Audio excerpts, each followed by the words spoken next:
श्री भागवत भगवान की है आरती, पापियों को पाप से है तारती। श्री भागवत भगवान की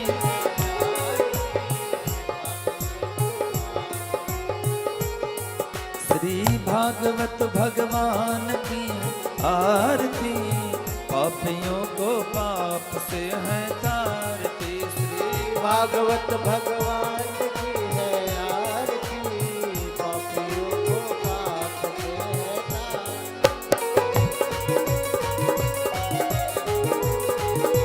जय हो।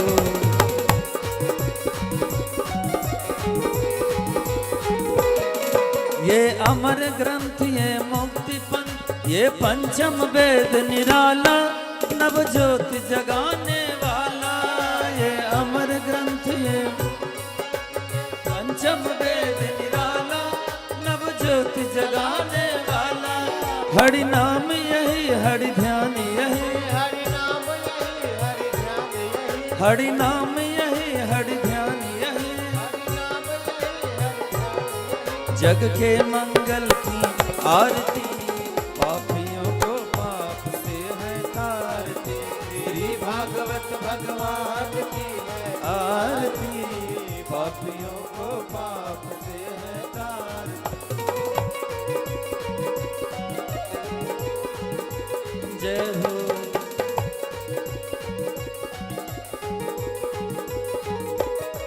ये शांति गीत पावन पुण्य, पापों को मिटाने वाला, हरि दर्श कराने वाला। ये शांति गीत पावन पुण्य, पापों को मिटाने वाला, हरि दर्श कराने वाला। ये सुख करनी, ये दुख हरनी, ये सुख करनी, ये दुख हरनी, ये सुख करनी, ये दुख हरनी, ये सुख करनी, ये दुख हरनी। श्री मधुसूदन की आरती, पापियों को पाप से है तारती। श्री भागवत भगवान की है आरती, पापियों को पाप से है तारती। जय हो।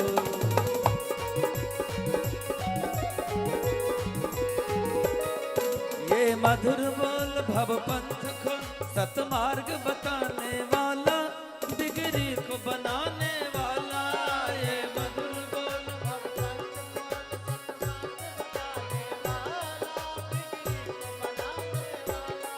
ये मधुर बोल भव पंथ खोल, सतमार्ग बताने वाला, बिगड़ी को बनाने वाला। श्री राम यही, घन श्याम यही, श्री राम यही, घनश्याम यही, श्री राम यही, घन श्याम यही। श्री राम यही, घनश्याम। प्रभु के महिमा की आरती, पापियों को पाप से है तारती। श्री भागवत भगवान की है आरती, पापियों को पाप से है तारती। हरे कृष्णा कृष्ण कृष्ण हरे हरे, हरे राम राम राम हरे हरे। हरे कृष्णा कृष्ण कृष्ण हरे हरे, हरे राम राम राम हरे हरे। श्री भागवत भगवान की आरती, पापियों को पाप से है तारती। श्री भागवत भगवान की आरती, पापियों को पाप से है तारती। पापियों को पाप से है तारती, पापियों को पाप से है तारती।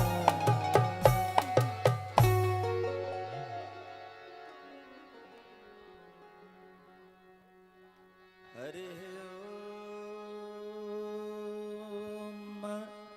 जगे न जग में जन्ति देवा, स्थानि धर्मानि प्रथमान्यासन्। तेहनाकं महिमानः सचन्त्र यत्र पूर्वे,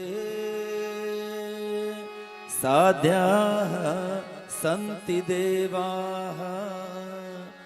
त्वमेव माता च पिता त्वमेव त्वमेव बन्धु च सखा त्वमेव त्वमेव विद्या द्रविणं त्वमेव त्वमेव सर्वं मम देव देव। आकाशात् पतितं तोयं यथा गच्छति सागरं सर्वदेव नमस्कारः केशवं प्रति गच्छति त्वमेव माता च पिता त्वमेव त्वमेव बन्धोश्च सखा त्वमेव त्वमेव विद्या द्रविणं त्वमेव त्वमेव सर्वं मम देव देव। मंत्र पुष्पांजलिं समर्पयामि श्री भागवत नारायणाय नमः। श्रीमद्भागवत भगवान की जय। सुखदेव जी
स्वस्ति श्री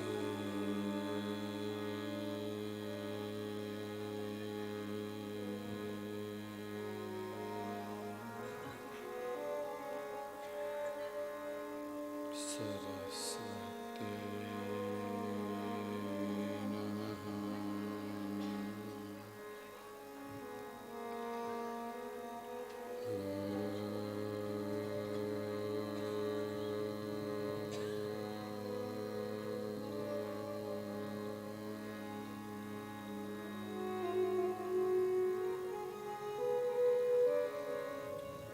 स्वस्ति श्री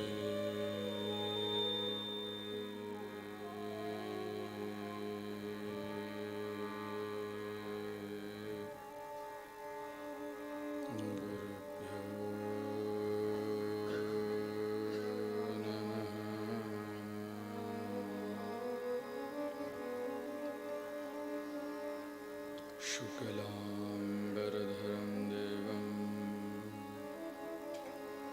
शशिवर्णं चतुर्भुजं प्रसन्नवदनं ध्यायेत् सर्वविघ्नोपशान्तये।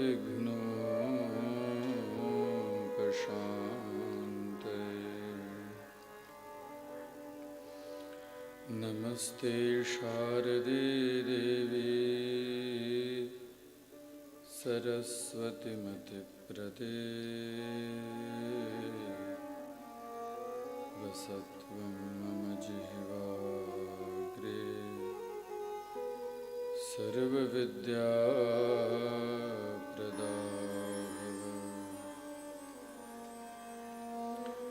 गुरुर्ब्रह्मा गुरुर्विष्णु गुरुर्देवो महेश्वरः गुरुसाक्षात् परब्रह्म तस्मै श्री गुरवे नमः। वंशी विभूषितकरान्नवनीरदाभात् पीताम्बरात् अरुणबिम्बफलाधरोष्टाः पूर्णेन्दुसुन्दरमुखात् अरविन्दनेत्रात् कृष्णात् परं किमपि तत्त्वमहं न जाने। कृष्णाय वासुदेवाय हरये परमात्मने प्रणतक्लेशनाशाय गोविन्दाय नमो नमः। मूकं करोति वाचालं पङ्गुं लङ्घयते गिरिं यत्कृपातमहं वन्दे परमानन्दमाधवम्। ॐ नारायणं नमस्कृत्य नरं चैव नरोत्तमं देवीं सरस्वतीं व्यासं ततो जयमुदीरये। ॐ नारायणं निराकारं नरवीरं नरोत्तमं नरसिंहं नागनाथं च तं वन्दे नरकान्तकम्। ॐ नमो भगवते वासुदेवाय। ॐ नमो भगवते वासुदेवाय।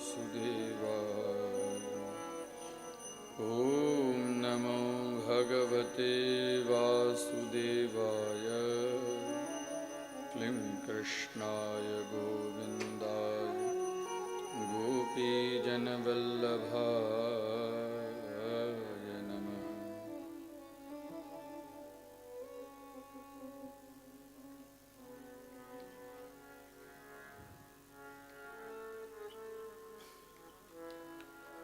स्वस्ति श्री अखिल ब्रह्मांडनाय भगवतः आदि पुरुषोत्तम अकारण करुणा वरुणालयः भगवतः श्री कृष्णचंद्र कमले कोटि प्रणामः। श्रीमद् अक्षर परब्रह्म स्वरूपिणी भगवतः श्री विग्रह स्वरूपः भागवत नारायण चरण कमले कोटि प्रणामः। अद्य श्रीमद्भागवत सप्ताह ज्ञान महायज्ञस्य षष्ठे हनिसत्रस्य कथां प्रारम्भयामि।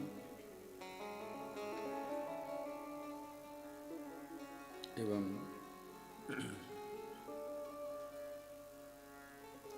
प्रत्यक्ष अप्रत्यक्ष स्वरूपः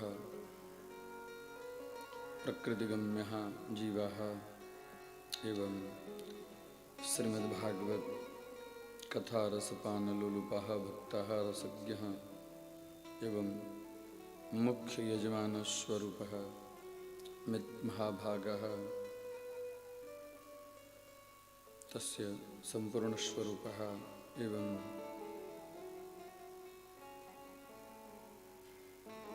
संगीतज्ञः व यथायोग्य जनाः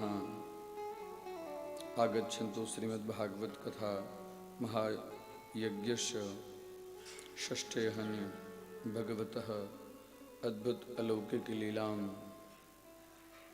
मनोहारिणी एवं मंगलकारिणी लीलां प्रतिपादयामि। तत्पूर्वं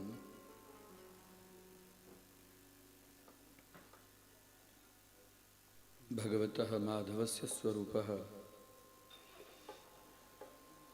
मधुराधिपते अखिलं मधुरं। भगवतः बालकृष्णस्य स्वरूपः मधुरं मधुरं मधुरं तव नाम विभो मधुरं मधुरं तव रूपमहो। तस्य लीलां प्रतिपादयामि। तत्पूर्वं मधुराष्टकेन कथां प्रारंभयामि। अथ मधुराष्टकम्।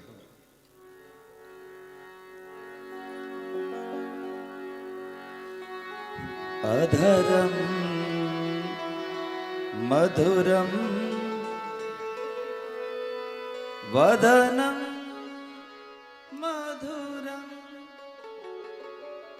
नयनं मधुरं हसितं मधुरम् अधरं मधुरं वदनं मधुरं नयनं मधुरं हसितं मधुरं हृदयं मधुरं गमनं मधुरं हृदयं मधुरं गमनं मधुरं ये मधुराधिपते रखिलं मधुरं मधुराधिपते रखिलं मधुरम्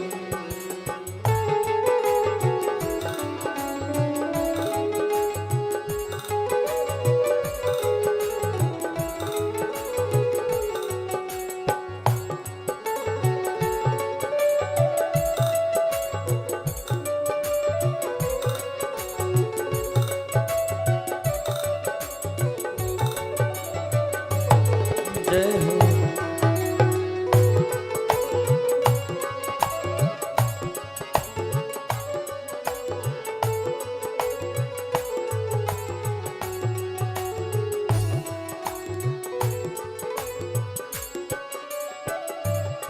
वचनं मधुरं चरितं मधुरं वचनं मधुरं चरितं मधुरं वसनं मधुरं फलितं मधुरं वसनं मधुरं फलितं मधुरं चलितं मधुरं भ्रमितं मधुरं चलितं मधुरं भ्रमितं मधुरं ये मधुराधिपते रखिलं मधुरं मधुराधिपते रखिलं मधुरम्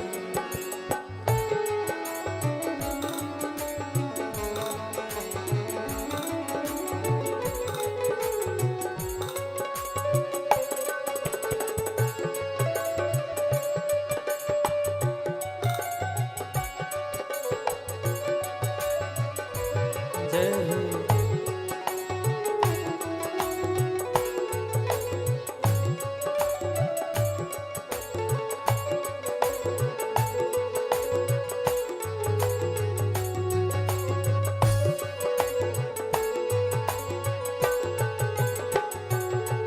वेणुर मधुरो रेणुर मधुरः रेणुर मधुरो रेणुर मधुरः पाणिर मधुरः पादो मधुरो पाणिर मधुरः पादो मधुरो नृत्यं मधुरं सख्यं मधुरं नृत्यं मधुरं सख्यं मधुरं ये मधुराधिपते रखिलं मधुरं मधुराधिपते रखिलं मधुरम्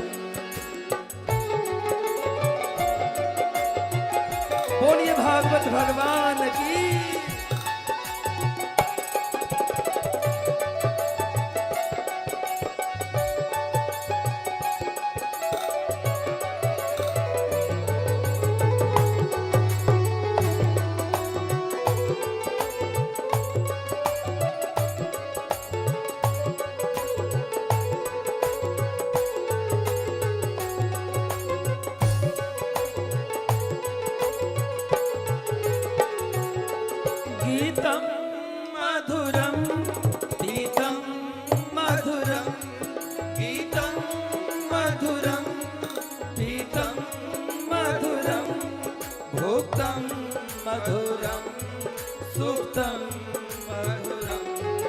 भूतं मधुरं सुतं मधुरं रूपं मधुरं तिलकं मधुरं रूपं मधुरं तिलकं मधुरं हे मधुराधिपते अखिलं मधुरं मधुराधिपते अखिलं मधुरं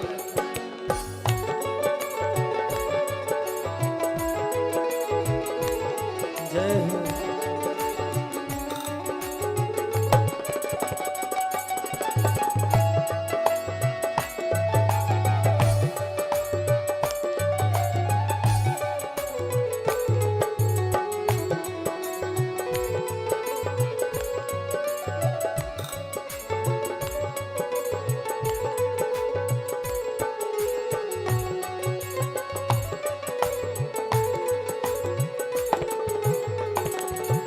कर्णं मधुरं कर्णं मधुरं कर्णं मधुरं कर्णं मधुरं हरणं मधुरं रमणं मधुरं हरणं मधुरं रमणं मधुरं वमितं मधुरं समितं मधुरं वमितं मधुरं समितं मधुरं हे मधुराधिपते अखिलं मधुरं मधुराधिपते अखिलं मधुरं जय हो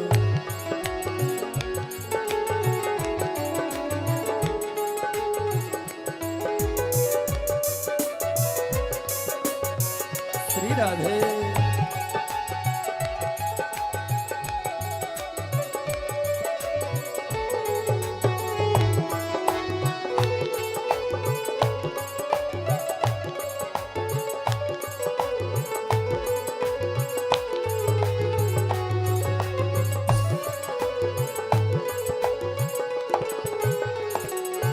गुंजा मधुरा माला मधुरा गुंजा मधुरा माला मधुरा यमुना मधुरा पीछे मधुरा यमुना मधुरा पीछे मधुरा सलिलं मधुरं कमलं मधुरं सलिलं मधुरं कमलं मधुरं हे मधुराधिपते अखिलं मधुरं मधुराधिपते अखिलं मधुरं जय हो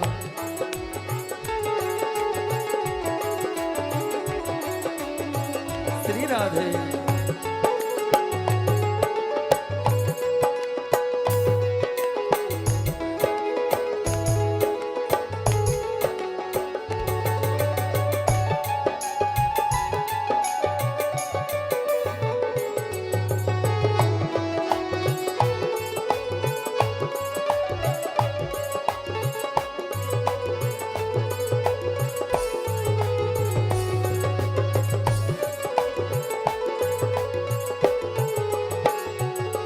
गोपी मधुरा लीला मधुरा गोपी मधुरा लीला मधुरा युक्तं मधुरं भूतं मधुरं युक्तं मधुरं भूतं मधुरं दृष्टं मधुरं सृष्टं मधुरं दृष्टं मधुरं सृष्टं मधुरं हे मधुराधिपते अखिलं मधुरं मधुराधिपते अखिलं मधुरं गोपा मधुरा गावो मधुरा गोपा मधुरा गावो मधुरा यष्टिर मधुरा सृष्टिर मधुरा यष्टिर मधुरा दलितं मधुरं फलितं मधुरं दलितं मधुरं फलितं मधुरं हे मधुराधिपते रखिलं मधुराधिपते रखिलं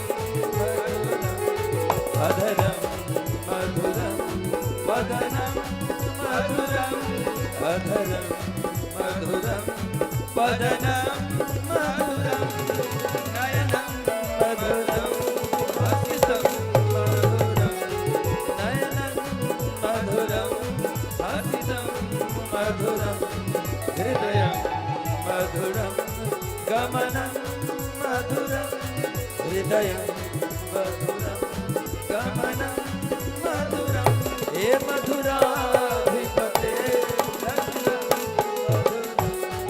मधुराधिपते रखिलं मधुरं हे मधुराधिपते रखिलं मधुरं प्रेम से ताली की सेवा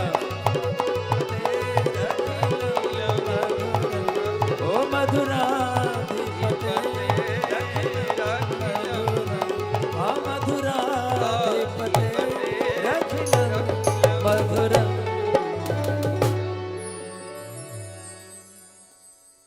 कृष्ण कन्हैया लाल की श्री द्वारिकाधीश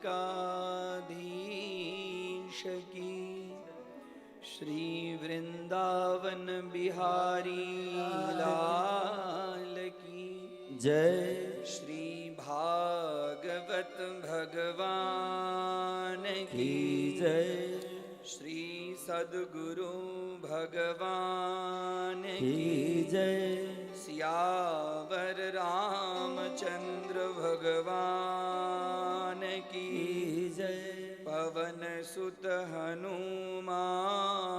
की जय उमापति महादेव की जय श्री आनंदेश्वर महादेव की जय ओम नमः पार्वती पतये हर हर महादेव।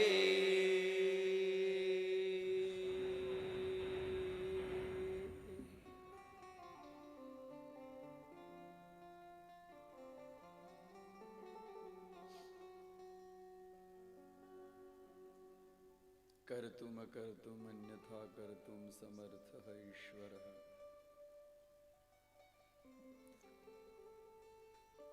परमपिता परमात्मा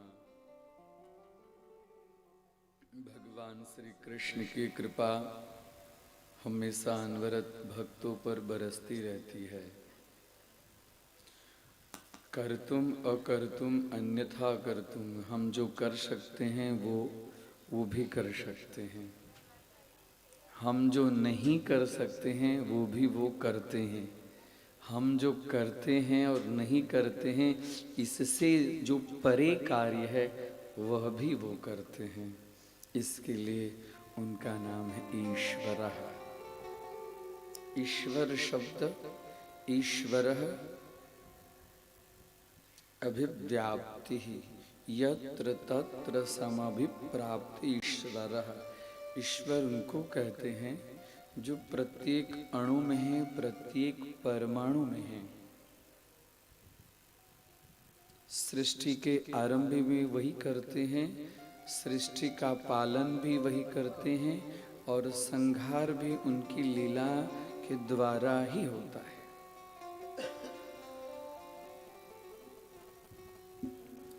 हमारे आपके अंतःकरण में समस्त विचारों को भी वो देने वाले हैं, अच्छे विचार को भी। उसे हमें स्वीकार ये करना है कि किस विचार को हम ग्रहण करें।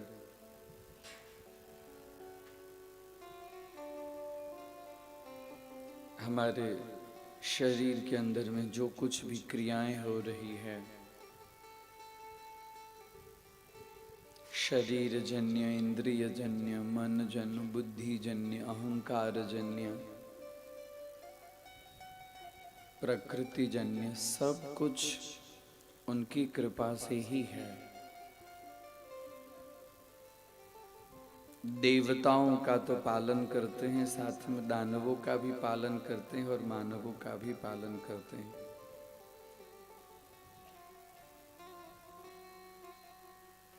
भगवान के जो भक्त होते हैं उनका हृदय सरल होता है।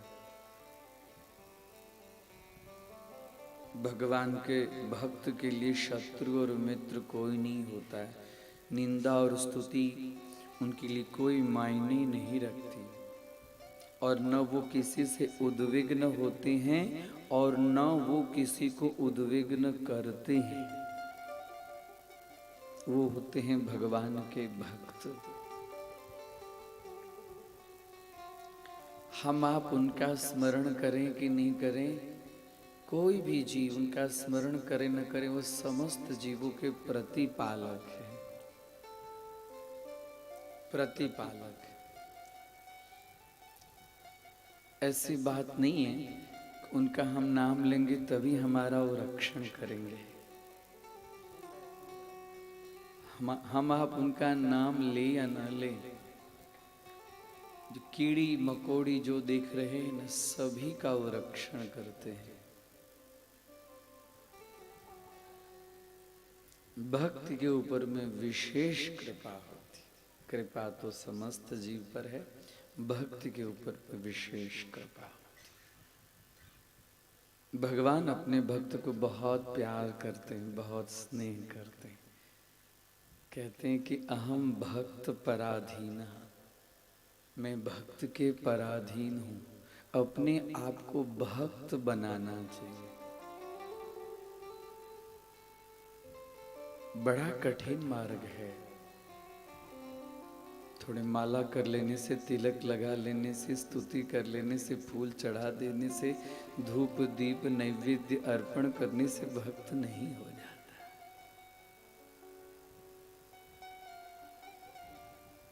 भक्त बनने के लिए उसको बहुत कठिन परिश्रम से, परिस्थिति से, बड़ी बड़ी परीक्षाएं, कठिन परीक्षाएं देनी पड़ती है। हमें डिग्री प्राप्त करने के लिए कितनी कठिन परीक्षाएं देनी पड़ती है, रात को नींद नहीं आती है। और भक्त की परीक्षा में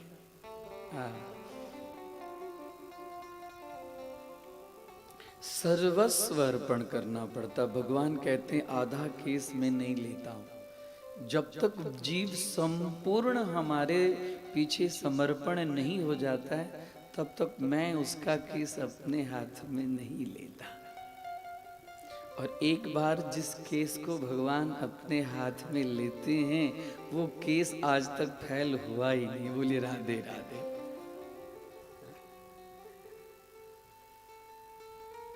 बहुत सारे ऐसे उदाहरण हैं। महाभारत में द्रौपदी का उदाहरण बहुत प्रसिद्ध है। देख लीजिए, भगवान ने रक्षा की। एक दुशासन, क्या बोले, जितना दुशासन आने वाला हो आए। हाँ? नाड़ी बीच साड़ी है कि साड़ी बीच नारी है, कि नाड़ी ही साड़ी है कि साड़ी ही नारी है। हाँ? दुशासन खींच, और उसमें भगवान ने इतनी बड़ी फैक्ट्री चालू कर दी साड़ी की, पूछिए न कोई कलर में फर्क, न कहीं से ज्वाइंट, कुछ नहीं, सेम। समशत्रौ च मित्रे च तथा मानापमानयो शीतोष्ण सुख दुखेषु समः संग विवर्जितः। श्रीमद् भगवद गीता के 12वें अध्याय का यह श्लोक है। भगवान के भक्त कहते हो कैसे होते हैं? अपने आप को भगवान का भक्त समझना चाहिए। हम समझेंगे तो भक्त के जो लक्षण हैं वो हमारे में आएंगे। हमेशा सकारात्मक अपने अंदर में विचार, बुद्धि, क्रिया, आचरण करना चाहिए। समः शत्रौ च मित्रे च, कोई भी आदमी कितना भी हमारा बिगाड़ के चला जाए, हमें उसके प्रति शत्रुता नहीं रखनी चाहिए। समः शत्रौ च मित्रे च, शत्रु और मित्र में सम मतलब तुल्य, दोनों में कोई भेद नहीं। किसी व्यक्ति ने, बाकी तो मनुष्य का, जीव का ऐसा स्वभाव होता है, थोड़ा प्रशंसा किया तो फूल गया, और निंदा किया तो पूछिए मत, लंका कांड की चौपाइयां कितनी चालू होगी उसका कोई ठिकाना नहीं। लेकिन भक्त कैसा होता है? शत्रु और मित्र दोनों में समान होता है। काम बड़ा कठिन है भक्त बनना। 7 दिन भागवत की कथा सुन ली तो हम बड़े भक्त हो गए, बोलिए राधे राधे। नहीं, ये तो भगवान की पाठशाला में एंट्री है खाली। हाँ? भक्ति की पाठशाला जो है ना, भक्ति की पाठशाला बड़ी सरल है और बहुत कठिन है। सरल किसके लिए है? जिसने अपना सर्वस्व उनके चरणों में रख दिया उसके लिए सरल है। और जिसके अंदर में अभी भी थोड़ा भी कहीं भी अहम भाव होगा उसको ये परीक्षा पास करने में बड़ी कठिनाई होगी। तुल्य निंदा स्तुतिर मौनी, निंदा और स्तुति में तुल्य। भगवान की भक्ति करेंगे ना तो लोग शुरू कर देंगे, तुरंत निंदा शुरू कर देंगे। भगवान की भक्ति बराबर चालू कीजिए ना, धीरे धीरे धीरे धीरे कुछ न कुछ धन की कमी आएगी, मान की कमी आएगी, चालू हो जाएगा। शारीरिक तकलीफी आएगी, मानसिक तकलीफी आएगी, घर में क्लेश होगा, सब आपस में लड़ने लगेंगे, अभाव होगा। ये सबको पार करना, एक छोटी चीज हमारे घर में थोड़ी सी आती है तो चिंता करते करते करते पूरी रात निकल जाती है। विपत्तियों का सामना करना इतना साधारण नहीं है। और उसमें भी संभाव रखना, तुल्य निंदा स्तुतिर मौनी, संतुष्ट, जितना मिला उसी में संतुष्ट संतुष्ट ये न केनचित्। और हमारे वाणी में व्यवहार में ऐसा होना चाहिए कि हमारे द्वारा कोई उद्विग्न न हो।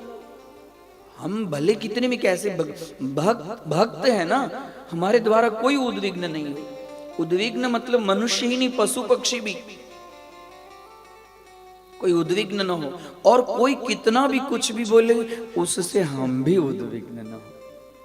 हम तो उद्विग्न नहीं करें, दूसरे के बातों से भी हम उद्विग्न न हो। यस्मान नो द्विजते लोको लोकान नो द्विजते चया। हर्षामर्ष, बहुत खुशी आ गई, पूछिए मत, एकदम तन गए। भगवान की बड़ी कृपा हुई, थोड़ा प्रभुता आ गई, समृद्धता आ गई, नहीं। थोड़ी समृद्धता में कमी आ गई तो 10 बार नमन करना शुरू कर दिए, मंदिर जाना शुरू कर दिए, तेल चढ़ाना शुरू कर दिए। आज हनुमान जी का दिन है तो कल गुरुवार का दिन है, गुरुदेव का दिन है, ऐसा नहीं।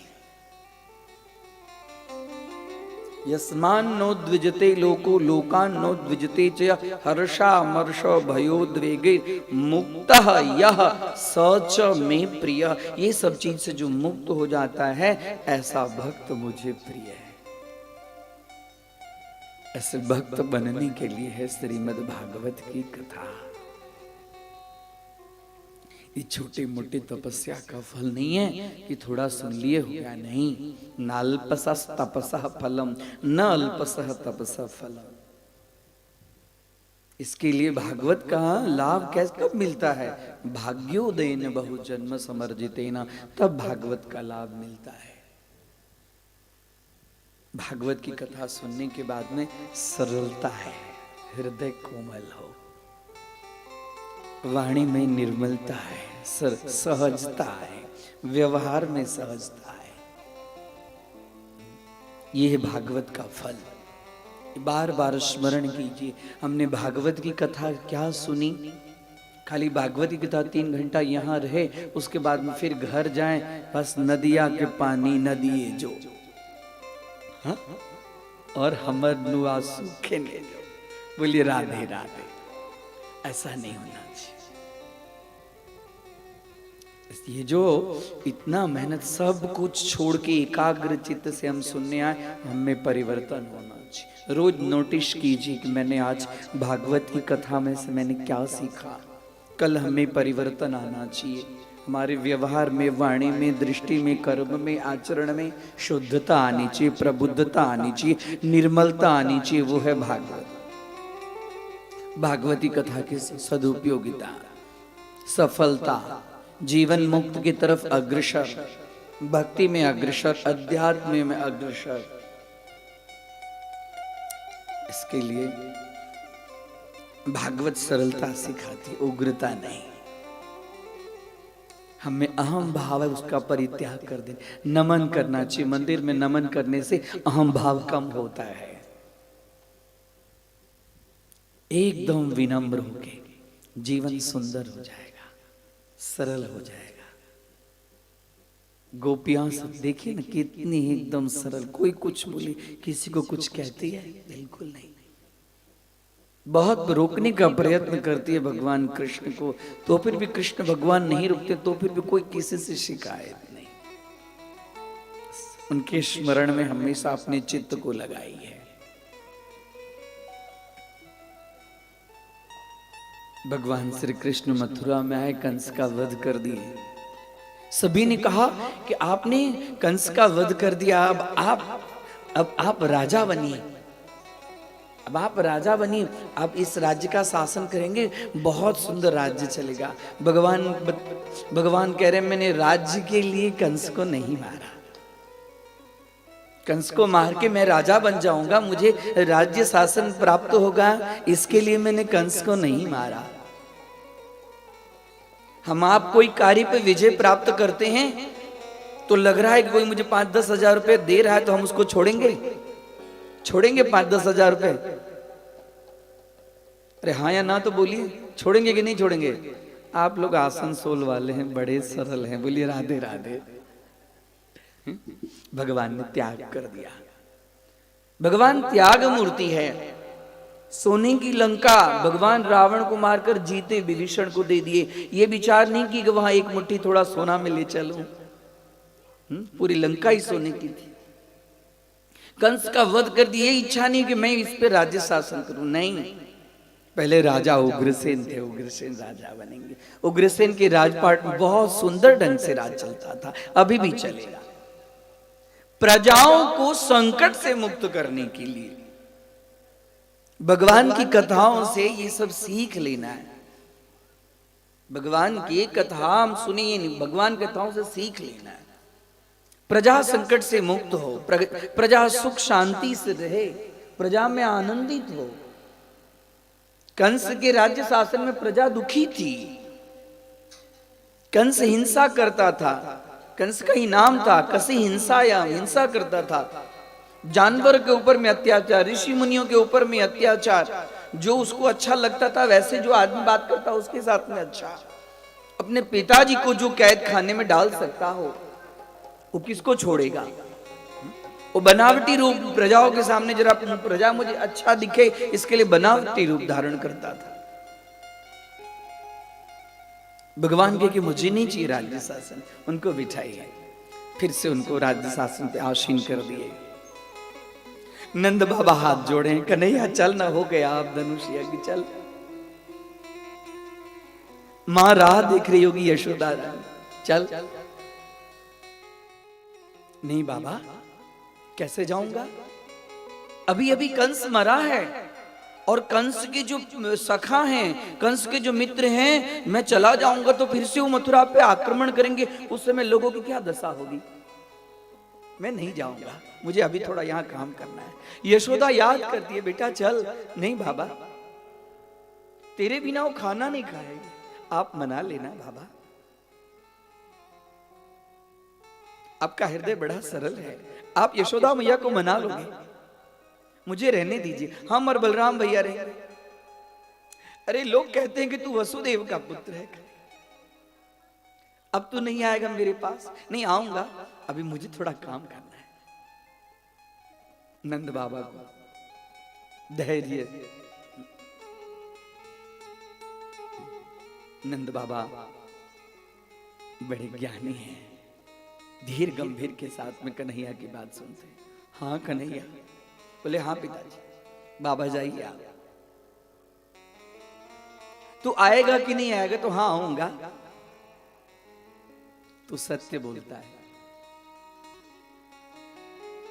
गर्गाचार्य आते हैं, नंद बाबा को कहते हैं जाइए आप,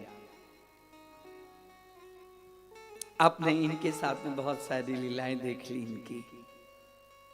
अब इनका समय हो गया है, अब इनका यज्ञोपवीत संस्कार करना है। वसुदेव देवकी के पास में आते हैं, वसुदेव देवकी को मुक्त करते हैं। पिताजी मेरे लिए बहुत आपको कष्ट हुआ, मेरी मां ने बहुत दुख सहा। दोनों रोते हैं। आज मुझे अपने पुत्र का 11 वर्ष के बाद में दर्शन हुआ है। मेरे गर्भ से निकला हुआ बेटा आज तक मैं देखा नहीं था, कितना बड़ा हो गया। मां मां तुम्हारे लिए मैंने कंस का वध किया है, आप लोग को मुक्त करने के लिए मैंने ये लीलाएं की है।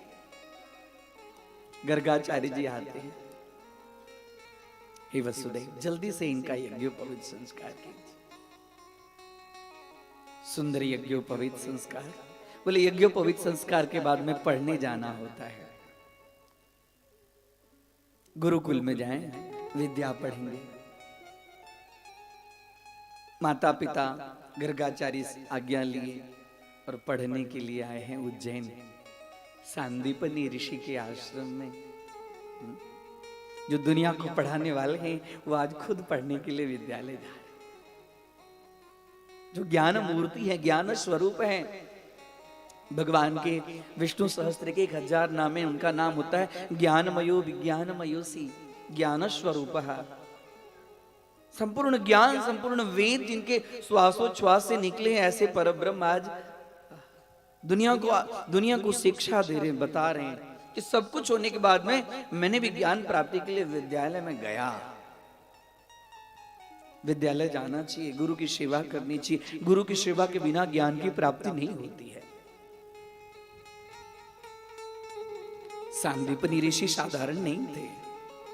कैसे साधारण होंगे जिनके शिष्य भगवान श्री कृष्ण हो, हाँ, बलराम हो, साक्षात शेष स्वरूप, वेद स्वरूप। भगवान श्री कृष्ण के, भगवान नारायण के श्वासोच्छ्वास से वेद की उत्पत्ति हुई है। इसके लिए तस्य निश्वसिता वेदाः, वेदो नारायण साक्षात, वेद साक्षात नारायण है। भगवान नारायण जब योग निद्रस्त होते हैं तो उनके श्वासोच्छ्वास वही वेद है। वेद मूर्ति उनकी हमेशा स्मरण, हाँ, उनके गुणगान करते रहते हैं। भगवान जिस वाहन पे बैठते हैं, गरुड़, गरुड़ जब पंख हिलाते हैं तो उसमें से साम वेद की स्तुति सब निकलती रहती है। आज ऐसे वेद स्वरूप, वेद मूर्ति जिनकी इच्छा मात्र से वेद सब प्रकट होते हैं, गुरु की सेवा करने के लिए गुरुकुल गए।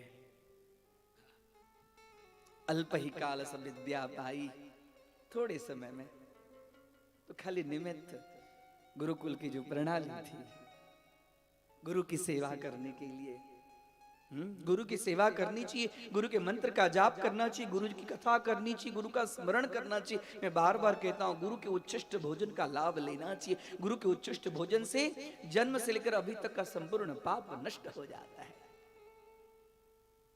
बिन गुरु हो हीन ज्ञान, गुरु के बिना ज्ञान की प्राप्ति नहीं होती है। सभी देवों से गुरु पद श्रेष्ठ है, इसके लिए गुरु साक्षात परब्रह्म। और गुरु की सेवा से शिष्य का कल्याण होता है।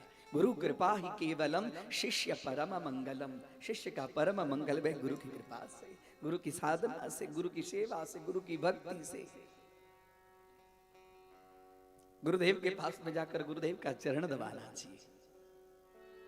गुरुदेव के चरण दबाने से भवसागर पार हो जाता है जी। भगवान रामचंद्र जी, भगवान श्री कृष्ण गए गुरुकुल। देखिए वो परब्रह्म है, हमको आपको मार्ग दिखाने के लिए ही वो ये सब लीलाएं कर रहे हैं कि हम लीला करते हैं तो हमारे लीला का अनुकरण समाज भी करे। इसके लिए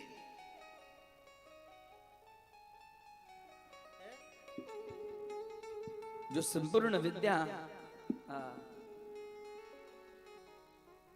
जिनके अंग प्रत्यंग से सब निकल रहे हो, वेद उपनिषद सब, गुरु की सेवा कर रहे हैं, विद्या प्राप्त कर रहे हैं। खाली एक शब्द निकालते हैं गुरुदेव तो जैसे कि भगवान कृष्ण को सब कुछ याद है, पूर्व जन्मार्जिता विद्या, जो विद्या स्वरूप है।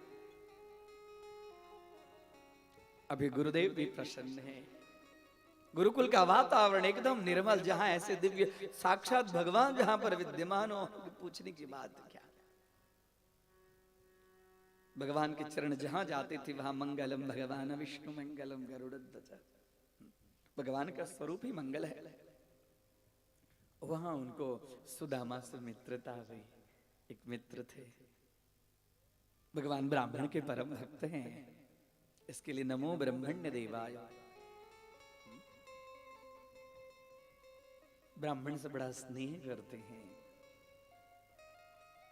उसमें भी वो दरिद्र ब्राह्मण कुछ नहीं, लेकिन अकिंचन, कुछ होने के बाद में भी ये नहीं कि मेरे पास में कुछ नहीं है तो मैं मांग लूं, मैं इनसे एक चीज कहूं कि मुझे दे दो, नहीं। कुछ नहीं होने के बाद में भी ब्रह्म चिंतन में संलग्न।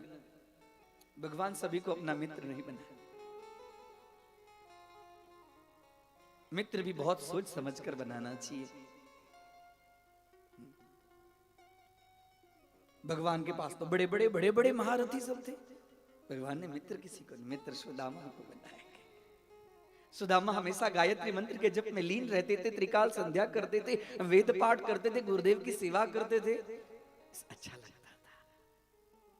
इन निस्वार्थ भावना से मेरा स्मरण करता है, इसके लिए इसके साथ में मित्रता करो। हाँ, स्वार्थ से मित्रता नहीं करनी चाहिए, वो मित्रता टिकती नहीं है। वो तब तक, जब तक स्वार्थ की आवश्यकता रहती तब तक रहती है। मित्रम प्रीति रसायन, मित्र प्रेम की दवा है। जब तक स्वार्थ हो तब तक मित्रता अच्छा हो, वो तो फिर स्वार्थी का काम हो गया, मित्रता काम है ही नहीं। जे न मित्र दुख हो ही दुखारी, तिनहि बिलोकत पातक भारी। जो मित्र के दुख से दुखी नहीं, वो मित्र कैसा? मित्र तो वो होता है कि अपना दुख जो है, अपना दुख राय की तरह समझता है और मित्र का दुख पहाड़ की तरह समझता है, और उसको दुख दूर करने के लिए हमेशा प्रयत्नशील रहता है। मित्र बुलाएगा और दुख में तब जाएगा और तब उसके दुख को दूर करेगा, वो मित्र हो ही नहीं सकता है। लगा कि मित्र दुखी है तो सीधे चले गए। मित्रता करते हैं, गुरुदेव को भी अच्छा लगता है। विद्या प्राप्त की, विद्या प्राप्त करने के बाद में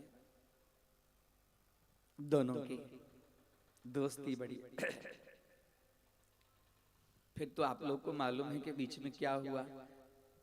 जंगल में लकड़ी लेने गए, बारिश आई, ठंडी लगी, झाड़ पे चले गए, मैया ने तंडुल दिया था, भगवान कृष्ण को दिए नहीं, अकेले सुदामा खा गए। बोलिए राधे राधे। ब्राह्मण साहसी नहीं होता, उसके पास साहस नहीं होता है। ब्राह्मण साहस, क्षत्रिय साहसी होता है, ब्राह्मण साहसी नहीं, उसको बर्दाश्त करने की इच्छा नहीं होती, सहन नहीं करेगा। भूख के मारे सुदामा की हालत खराब, और फिर दांत की आवाज आई, हाँ? कुट कुट कुट कुट कुट करके तंडुल था, आवाज आई। मित्र क्या आवाज आ रहा है? अरे नहीं मित्र, मैं ठंडी से मेरे दांत कांप रहे। बोलिए राधे राधे। भगवान तो अंतर्यामी है। उसी का फल देखिए, जीव को कर्म का फल भोगना ही पड़ता है, चाहे कैसा भी हो।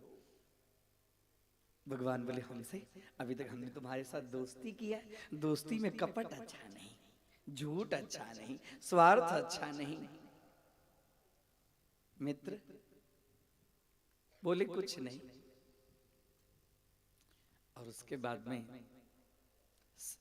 जैसे अल्पकाल में संपूर्ण विद्याओं का ज्ञान लिए, गुरुदेव कुछ गुरु दक्षिणा में दूं आपको। नहीं चाहिए बेटा, तेरे से गुरु दक्षिणा नहीं।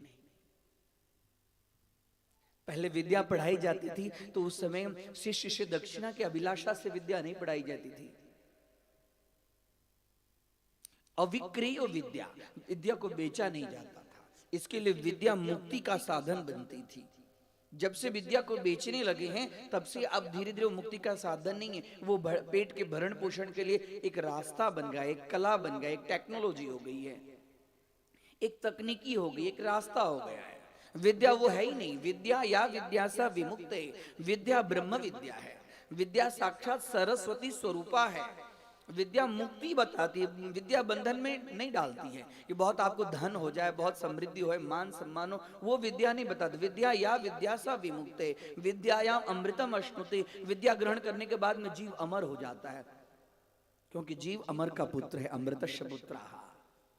उपनिषद सिद्धांत, उपनिषद में वर्णन मिलता है कि विद्या ऐसी चीज है, वी और द्या शब्द, द्या या प्रापणे, विशिष्ट चीज की जो प्राप्ति करा दे। और विशिष्ट क्या है? ये गत्यर्थास्तेति प्राप्त्यर्था, विशिष्ट से विशिष्ट चीज जो है परब्रह्म से विशिष्ट, और जगत के अंदर में परब्रह्म से पवित्र, और जगत के अंदर में कोई चीज नहीं है। विद्या वो है जो परब्रह्म को प्राप्त करा दे, उसका नाम है विद्या। संस्कृत में पढ़ते होंगे, या विद्या सा विमुक्तये, विद्या वो चीज नहीं। मुझे गुरु दक्षिणा नहीं, गुरुदेव गुरु दक्षिणा के बिना ये विद्या सफल नहीं होगी। नहीं नहीं, मुझे यदि तेरी इच्छा है तो मैंने जो तुझे पढ़ाया वो तू कोई तो वो ज्ञान जो है तो किसी और को देना, बांटना। नहीं गुरुदेव, कुछ न कुछ मुझे तो कुछ अभिलाषा नहीं है। जो अपनी माता से पूछ ले, गुरु माँ को कुछ इच्छा हो, गुरु माँ को कुछ इच्छा हो, झट झट गए माता के पास, माँ माँ। जितना अपनी माँ का महत्व होता है उतना ही गुरु माता का महत्व बताया गया है शास्त्र के अंदर। आत्मजननी, आत्मजननी और गुरु भार्या दोनों बराबर है। माँ, गुरुदेव गुरु दक्षिणा लेते ही नहीं है, मैं कुछ आपकी सेवा क्या कर सकता हूं बताइए, आप जो बोलेंगे वो। माँ की आंखों से आंसू, मैं क्या बोलूं, तू तो सब जानता है। लोग तुम्हें कहते हैं परब्रह्म, यदि सही में तू परब्रह्म है तो आज यदि मेरा बेटा जिंदा होता तो तेरे जैसा ही होता। तो यदि परब्रह्म है तो मुझे अपने बेटे को देखने की इच्छा है। पहले गुरु दक्षिणा इतनी सस्ती तो नहीं होती, हाँ? और मांगने वाली माँ भी कोई साधारण थोड़ी थी। मांगना भी सभी को थोड़ी आता है। भगवान के पास में जाते हैं हम मांगने के लिए, हाथ जोड़ते रहते और हमारी नजर त्वमेव माता बोलते रहते और चप्पल जूते पे रहते, बोले राधे राधे। हाँ, मांगना सभी को नहीं आता है।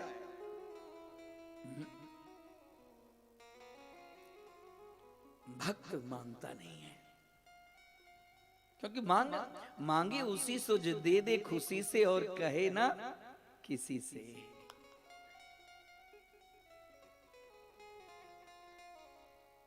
हम आप भगवान के चरणों में मांगने जाते हैं, मेरे बहू को बेटा नहीं है, हे भगवान बेटा जरा दे देते हमको, पोता हमारी गोदी में हमारा पोता खेलता है, तो वो तो होने वाला ही है। नहीं, सुंदर घर हो जाता,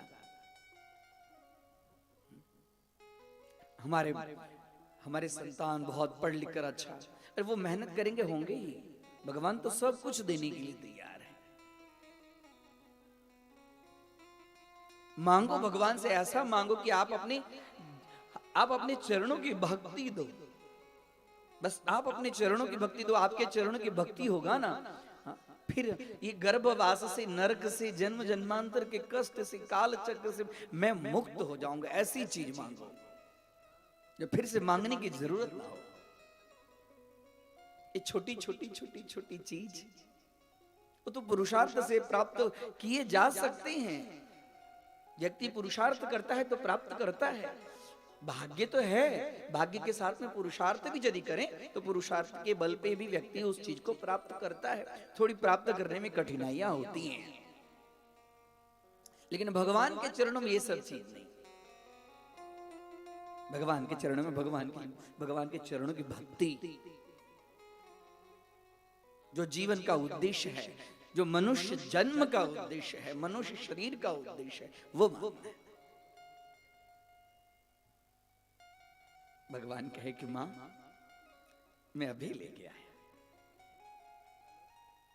बोले बेटा, हम लोग प्रभास क्षेत्र में गए थे स्नान करने के लिए, समुद्र में स्नान करते करते करते पता नहीं कहां चला गया।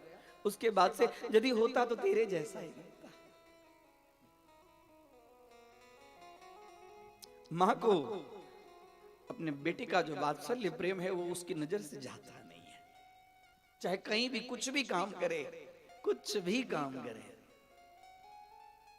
बेटा थोड़ा दुखी तो हो जाए, मां को रात में नींद नहीं आती है, खाना नहीं खाएगी, बैठी रहेगी, उसको पंखा झेलेगी, उसका कष्ट किस तरह से दूर हो, उसके लिए सब जगह हमेशा अपना सुख छोड़कर उसके लिए जो हमेशा उसकी सेवा के लिए तत्पर रहती है। भगवान गए यमराज के पास में, यमराज यमराज हमारे गुरुपुत्र। बोले भगवान मेरे पास तो नहीं है।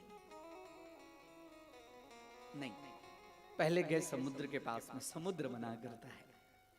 समुद्र मना करने के बाद में समुद्र कहते हैं कि मेरे अंदर में एक शंखासुर नाम का असुर है, हो सकता है वो आपके गुरुपुत्र को निगल गया हो।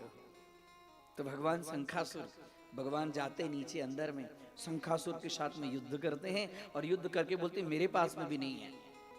और वही शंखासुर का वध करके भगवान अपने हाथ में पांचजन्य नामक शंख धारण करते हैं। उसके बाद में आते हैं यमपुरी में, यमराज के पास। और जैसे भगवान यमराज के पास में आते हैं, यमराज तो आज बहुत प्रमुदित होते हैं, प्रफुल्लित आह्लादित होते हैं। भगवान आपका आगमन? बोले हाँ, मैं एक कार्य के लिए आया हूं,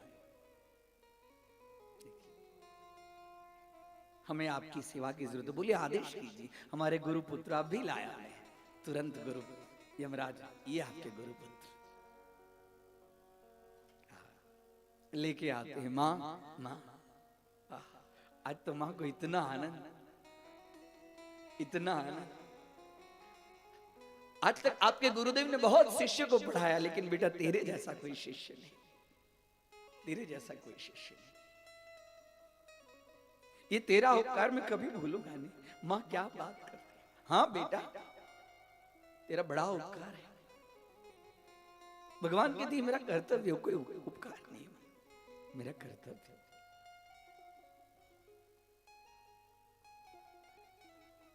आज गुरुदेव और गुरु माता दोनों प्रसन्न हैं। जीवन में भगवान ने कुछ दिया हो तो गुरु को प्रसन्न करें।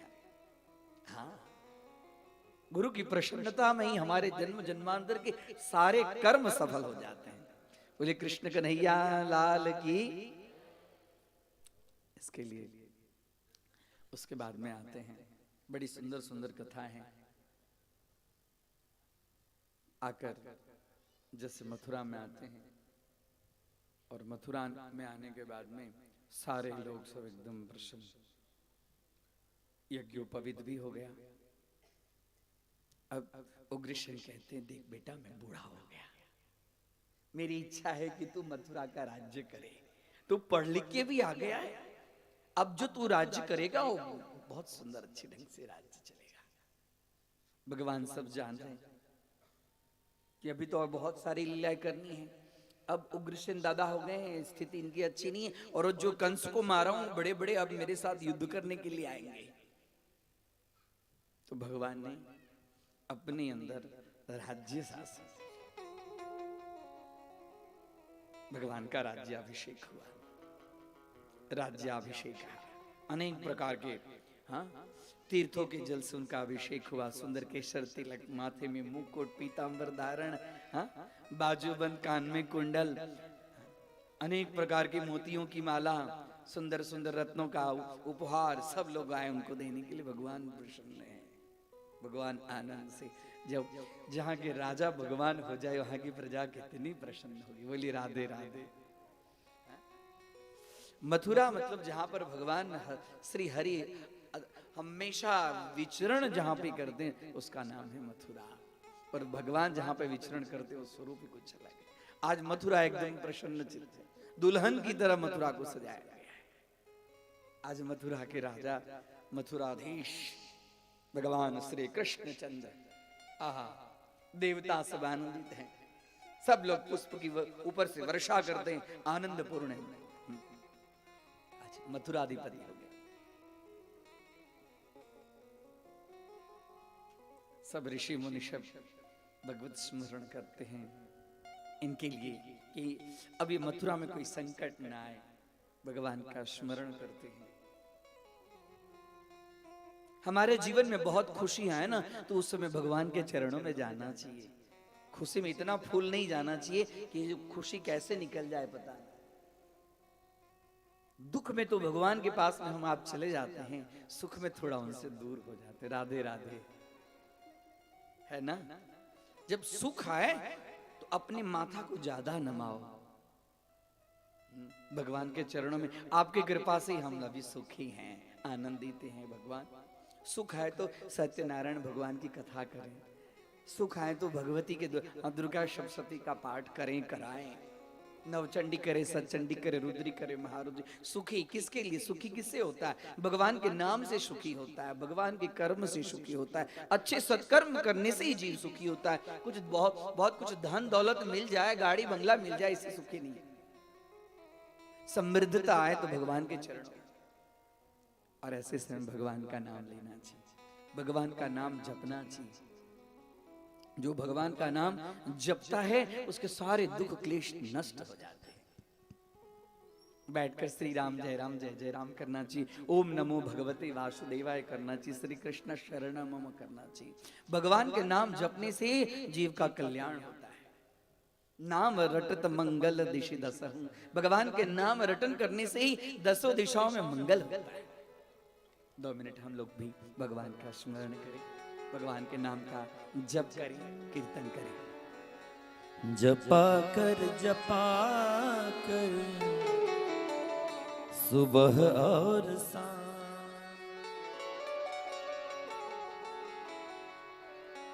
बोलो श्री राम, बोलो श्री राम, जय सिया राम। जपा कर सुबह और शाम, जपा कर सुबह और शाम, बोलो श्री राम, बोलो श्री राम, जय सिया राम। जपा कर सुबह और शाम, जपा कर सुबह और शाम। भगवान के नाम जप करने से जप तो नास्ति पातकम, भगवान का नाम जप करने से ही पातक, पाप, दुख, कष्ट, क्लेश सब दूर हो जाता है। इसलिए भगवान का नाम जप करना चाहिए, भाव विभोर से जप करना चाहिए।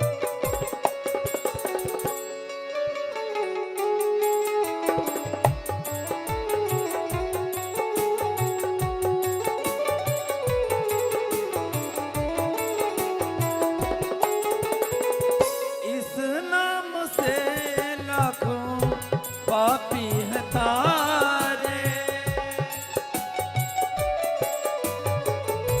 इस नाम से लाखों पापी हैं तारे, भव सागर से पार उतारे।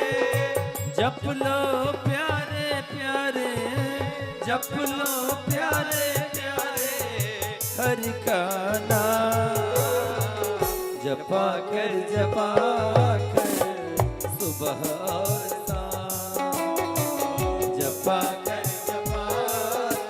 राधे सुबह और शाम।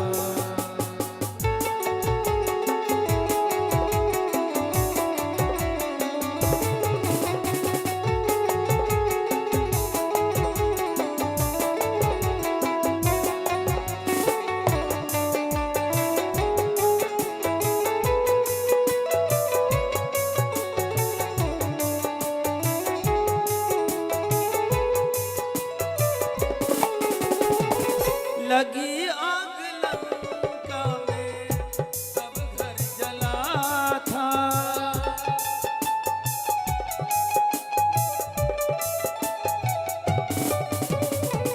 लगी आग लंका में सब घर जला था। एक घर विभीषण का कैसे बचा था, जुआ पे हमेशा बोलो, जुआ पे हमेशा बोलो जय सिया राम। जपा कर सुबह और शाम, जपा कर सुबह और शाम।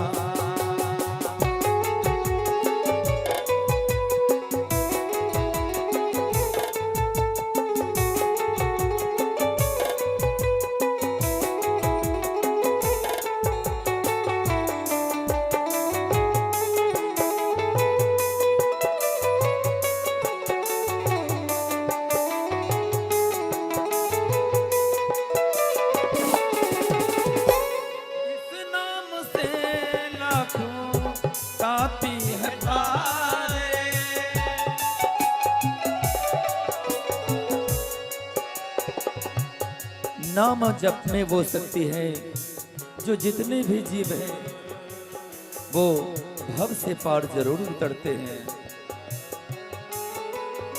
इस नाम का जो मोल है पाया, तन और मन से हृदय में समाया। और अंत समय में बोलो, अंत समय में बोलो जय सिया राम।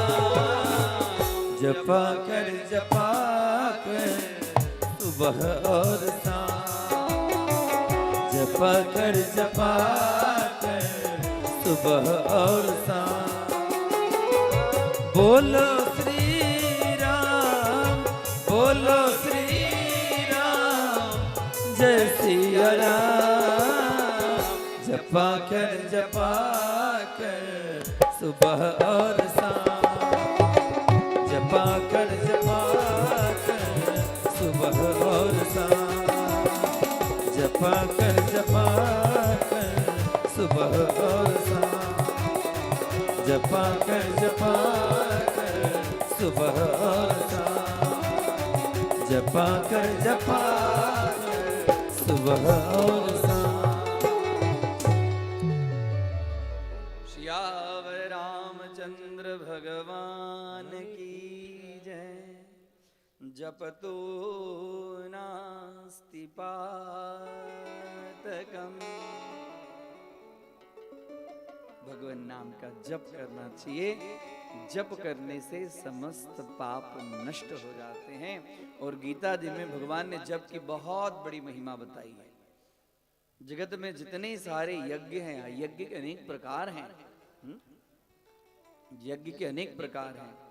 अन्न यज्ञ है, वस्त्र यज्ञ है, अग्नि में हम आप जो आहुति देते हैं अग्नि यज्ञ है, ज्ञान यज्ञ है।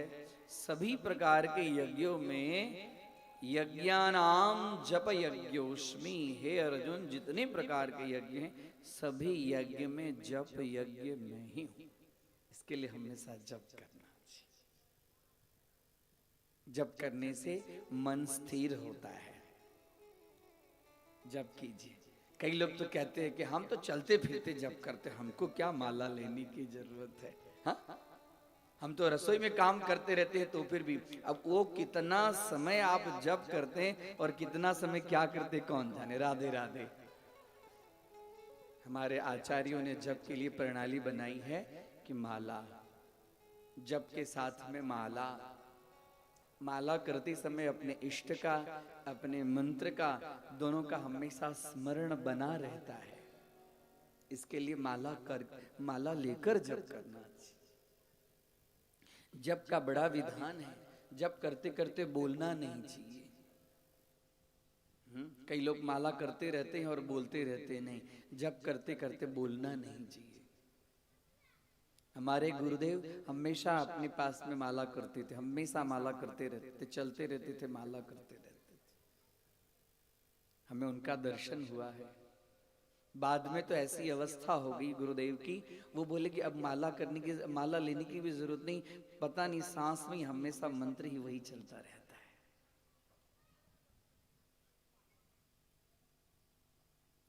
माला करनी चाहिए। माला करने से मन शुद्ध होता है।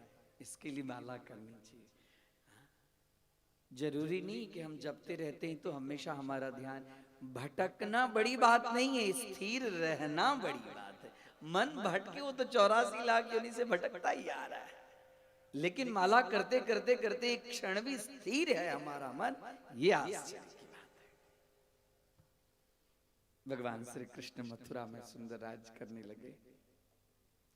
अब तो गुरुकुल में एक दोस्त को छोड़ के चले आए, अब मथुरा में एक दोस्त, एक और इनके मित्र हो गए जो बृहस्पति के शिष्य हैं। उनका नाम है उद्धव। उद्धव बृहस्पति के शिष्य, ज्ञानी, परम ज्ञानी, वेदांत शास्त्र का बहुत ज्ञान है इनको। हाँ, हमेशा कुछ बैठते थे तो उद्धव आ जाते थे, बोलो मित्र।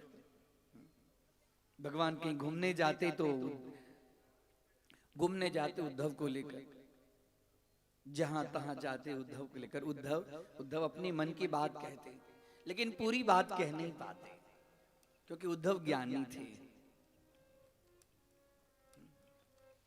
अब एक दिन की बात है, इधर भगवान श्री कृष्ण तो आए नहीं ब्रज में। अब तो लोगों को, ब्रजवासियों को पता लगा कि कृष्ण मथुराधीश हो गए हैं, तो इनके मन में था कि मथुरा के राजा कभी हमारे वहां आते, हम उनके दर्शन करते, उनका सत्कार करते। मथुरा में तो सारी गोपियां उनके प्रेम में हमेशा अनवरत। और राधा रानी की जो दशा है वो पूछिए मत। राधा रानी की दशा थी एकदम विह्वल दशा। जैसे कृष्ण का नाम आए तो उनकी आंखों से अश्रुपात शुरू। एक दिन उन्होंने माला बनाया, उनको लगा कि कृष्ण हमारे यही हैं, उनके लिए सुंदर एक माला बनाए और माला बनाकर यमुना नदी के पास में आए। यमुना नदी के किनारे दोनों बहुत विहार करते थे और अपने आंसुओं से माला को एकदम धो दिए, इतने आंसू गिरे। यमुना महारानी बह रही थी, राधा जी ने एक पत्ते का दोना बनाया, पत्ते का दोना बनाया, दोना में माला को रखा और यमुना महारानी बोली कि यहाँ भी बह रही हो आप और मथुरा में भी बह रही हो, जाओ मेरे कन्हैया को ये माला दे देना। राधे राधे। हाँ, अश्रुपात आंखों से माला एकदम सरो। हाँ, और हाथ जोड़कर भगवान को जैसे कह रही है कि जैसे यमुना बह रही है वैसे ही प्रेम की धारा में बह जाओ। दर्शन नहीं हो रहे, प्रेम की धारा में जैसे यमुना महारानी बह रही वैसे बहो, आप भी बह जाइए। और जो राधा रानी ने जिस माला को भगवान श्री कृष्ण के लिए दिए, उसका प्रमाण भी मिलता है कि भगवान श्री कृष्ण को वो माला मिल गया। माला मिल गया, कैसे मिला? तो एक दिन वही माला जो राधा रानी भेजे यहाँ, भगवान श्री कृष्ण और उद्धव दोनों यमुना में स्नान कर रहे थे और यमुना में स्नान करते करते भगवान श्री कृष्ण डुबकी लगाए। तब तक वो जो माला वाला दोना था वो आ गया। भगवान ने डुबकी लगाया और डुबकी लगाने के बाद जैसे ही माथा ऊपर करते हैं कि वो दोना वो जो माला वाला जो दोना था वो भगवान के माथे पर टकराया और दोना पलटा और माला भगवान कृष्ण के गले में। बोली कृष्ण कन्हैया लाल की। और जैसे ही माला इनके गले में आ गया, भगवान समझ गए कि ये तो राधा रानी ने मेरे लिए माला भेजी। और ये माला राधा रानी के आंसुओं से एकदम। और उद्धव थे, ये माला जैसे ही इनके गले में आ गया कि भगवान के आंखों में आंसू आ गए। भगवान के आंखों में आंसू आ गया। उद्धव कहने लगे, भगवान आपका आंख भींगा क्यों है? ये तो यमुना महारानी के जल ये नहीं है, आपके आंख भींगे क्यों है? भगवान कहते हैं कि उद्धव ये मेरे आंसू नहीं है, ये तो गोपियों के आंसू है। गोपियों के आंसू है और गोपियों के आंसू से आप मोहित हो गए। आप तो परब्रह्म है, आपको मोह होना नहीं चाहिए। बोले उद्धव जरा ज्ञान तू अपने पास में रख। राधे राधे। तू अपना ज्ञान अपने पास में रख। तू क्या जाने कि गोपियों की दशा और गोपियों की भक्ति क्या होती है।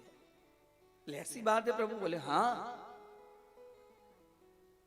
बोले तेरे पास में जो ज्ञान का अहंकार है ना, गोपियां कैसी है और किसके लिए मैं रोता हूं, तू मुझे कहता है कि मुझे मोह हो गया है, जरा एक बार जाके ब्रज में देख तो सही। हे भगवान, यदि आपकी इच्छा है तो मैं व्रत जरूर जाऊंगा और गोपियों के पास में जरूर मिलूंगा। हाँ? जिसके स्मरण करने मात्र से आप विह्वल हो गए। गोपियां सब बैठी हैं, भगवान का स्मरण हमेशा सारी गोपियां चिंतन कर रही हैं।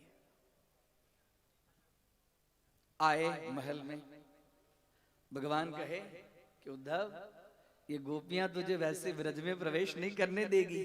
तुझे लग रहा है कि मैं जाऊंगा और व्रज में पहुंच जाऊंगा, ये गोपियों का प्रेम तुझे व्रज में वैसे नहीं जाने देगा। एक काम कर, तू मेरा रथ ले जा, मेरा रथ ले जा और मेरा पीतांबर ले जा। जब मेरी पीतांबर तू पहन के जाएगा ना, तो गोपियां तुझे सम्मान देंगी। उद्धव जी कुछ बोले नहीं, भगवान के रथ के ऊपर में सवार हो गए,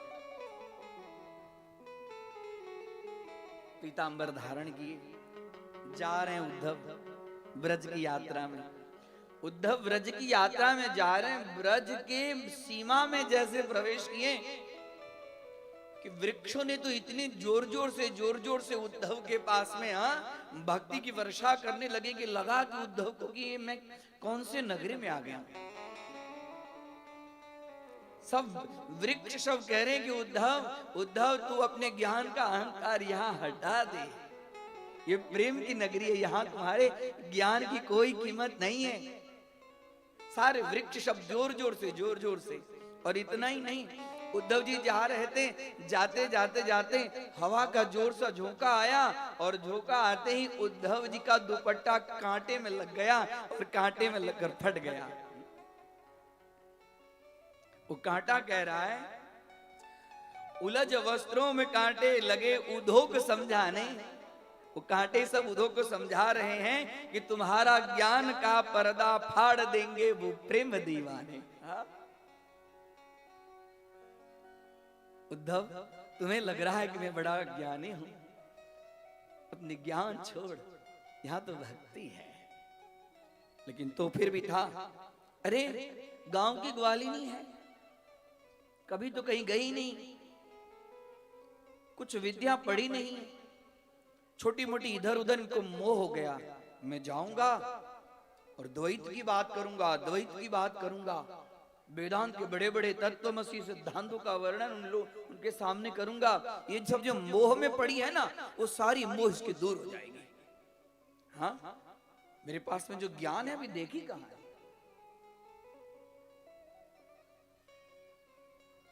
लेकिन इनको ख्याल कहां कि पूरा व्रज जो है वो प्रेम के रस से एकदम भक्ति के रस से विभोर है प्रेम जगत में सार और कुछ सार नहीं। जगत में प्रेम के सिवाय और कोई सार है ही नहीं। उद्धव को भगवान समझाना चाहते थे, उद्धव के पास में ज्ञान का अभिमान था। भगवान तो कहते थे कि मैं अपनी बात भी करूं तो इसके पास में तो ज्ञान का इतना घमंड है कि मेरी बात ये समझ ही नहीं पाएगा। मैं गोपियों की चर्चा करूं मथुरा में तो किसके साथ में करूं, जरा इसका ज्ञान थोड़ा सा कम हो, उसके बाद में गोपियों की चर्चा इसके सामने करूं। और जैसे ब्रज में प्रवेश किए, भागवत में नहीं लेकिन कई आचार्यों ने लिखे हैं कि भगवान श्री कृष्ण के स्मरण चिंतन में यशोदा मैया इतनी आंसू बहाई है कि ब्रज के रास्ते सब गीले हो गए। ऐसी स्थिति, और इनके रथ के पहिए दब रहे हैं, उद्धव के रथ के पहिए दब रहे हैं। जैसे ब्रज में उद्धव का रथ आया, रथ आते ही पता नहीं सारे गोपी सब, और ऐसी स्थिति हो गई, धूल ही धूल हो गई। अब कोई समझ नहीं पाया, लोगों को लगा कि रथ आया है। नंद बाबा भी समझ नहीं पाए कि रथ किसका है। लेकिन कन्हैया का पीतांबर पहचानते थे। भगवान ने अपना पीतांबर पहना के उनको भेजे थे। नंदः प्रीतः परिष्वज्य वासुदेवाधियार्चयत्। जैसे नंद बाबा ने देखा कि हमारे कन्हैया का पीतांबर है, बोले मेरा कन्हैया आया, मेरा कन्हैया आया। सब काम छोड़ के सीधे उसको गले लगाने के लिए। हा? और उद्धव जी बड़े श्यामल थे, समझ नहीं पाए कि मेरा पुत्र है कि नहीं है। सीधे जब गले लगाने के लिए गए, जब उनका मुखारविंद देखते हैं तो बोलते हैं कौन है? पहना तो मेरे कन्हैया का ही पीतांबर है। और तुरंत उद्धव जी उनके चरणों में प्रणाम करते हैं, कहते मैं उद्धव बृहस्पति का शिष्य उद्धव, कृष्ण का परम सखा। अच्छा कृष्ण के सखा हो, बैठो बैठो। लेकिन प्यारी की हर चीज प्यारी लगती है, प्यारी की हर चीज प्यारी लगती है। अब कृष्ण नहीं तो कृष्ण के सखा तो आए। हाँ, कुछ कृष्ण कन्हैया का, कुछ कनुआ का समाचार तो मिलेगा कि कैसा है नहीं है। बैठो बैठो, कैसे हो? ठीक हो? अब बताओ मेरा कन्हैया, मेरा लाला कैसे, कैसा है वो? अब तो मथुरा का राजा हो गया। बोले हाँ, कभी हम लोग को याद भी करता है कि नहीं करता है? सारे प्रश्न की लड़ी लगा दी एक साथ में। खाता है कि नहीं खाता है, अपनी माँ को याद तो करता है कि नहीं करता है। माँ बोलने की इच्छा ही नहीं, माँ कृष्ण कहती तो बेहोश हो जाती है, ऐसी स्थिति थी। माँ को तो अभी भी, यशोदा मैया को तो अभी भी लग रहा है कि मेरा लल्ला मक्खन रोटी खा के घर में सोया ही है। माँ में समझती ही नहीं है कि मेरा लल्ला मुझसे बाहर गया। और जब कन्हैया की याद आती है और देखती है कि यहाँ नहीं है, तो चौखट पे बैठ के एकदम बेसुध हो जाती है। अब यशोदा पूछे कैसे? गोपियों को पता चला, सारी गोपियां आई हैं, सारी गोपियां। सबको लगा कि कन्हैया रथ आया पीतांबर पे, कोई आया है मथुरा से, चलो मिलने जाते हैं। और जैसे मिलने गए वैसे इन गोपियों को देखकर, ये कौन है, ये कौन है? उद्धव है, कृष्ण के सखा। कृष्ण के सखा है। अब तो 2 दिन के लिए आए थे उद्धव। नंद बाबा को छोड़ के गोपियों के पास में गए, और गोपियों के पास में गए तब जो इनकी दशा हुई। गोपियों ने ये नहीं पूछा कि हमारे कन्हैया कैसे हैं। बोले अरे आप उनके सखा हो, अभी अभी तो मुझे पनघट पे मिले हैं, मुझे छेड़ते थे। अभी अभी तुरंत कोई कह रही है कि अरे वो अभी अभी जो कन्हैया यमुना के किनारे थे, हमारे साथ बैठ के बातचीत कर रहे थे। कोई कह रहे कि निधि वन में हमारे साथ में थे। उद्धव को लग रहा है वो तो मथुरा में। बोले नहीं, मथुरा में नहीं है, कन्हैया तो यहीं पर है, ब्रज में ही है। बोले कन्हैया के बिना हम लोग एक क्षण भी रहते ही नहीं, जहां देखो वहां।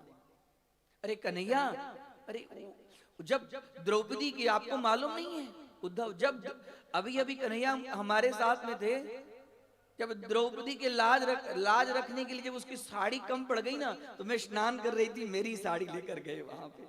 ये राधे राधे।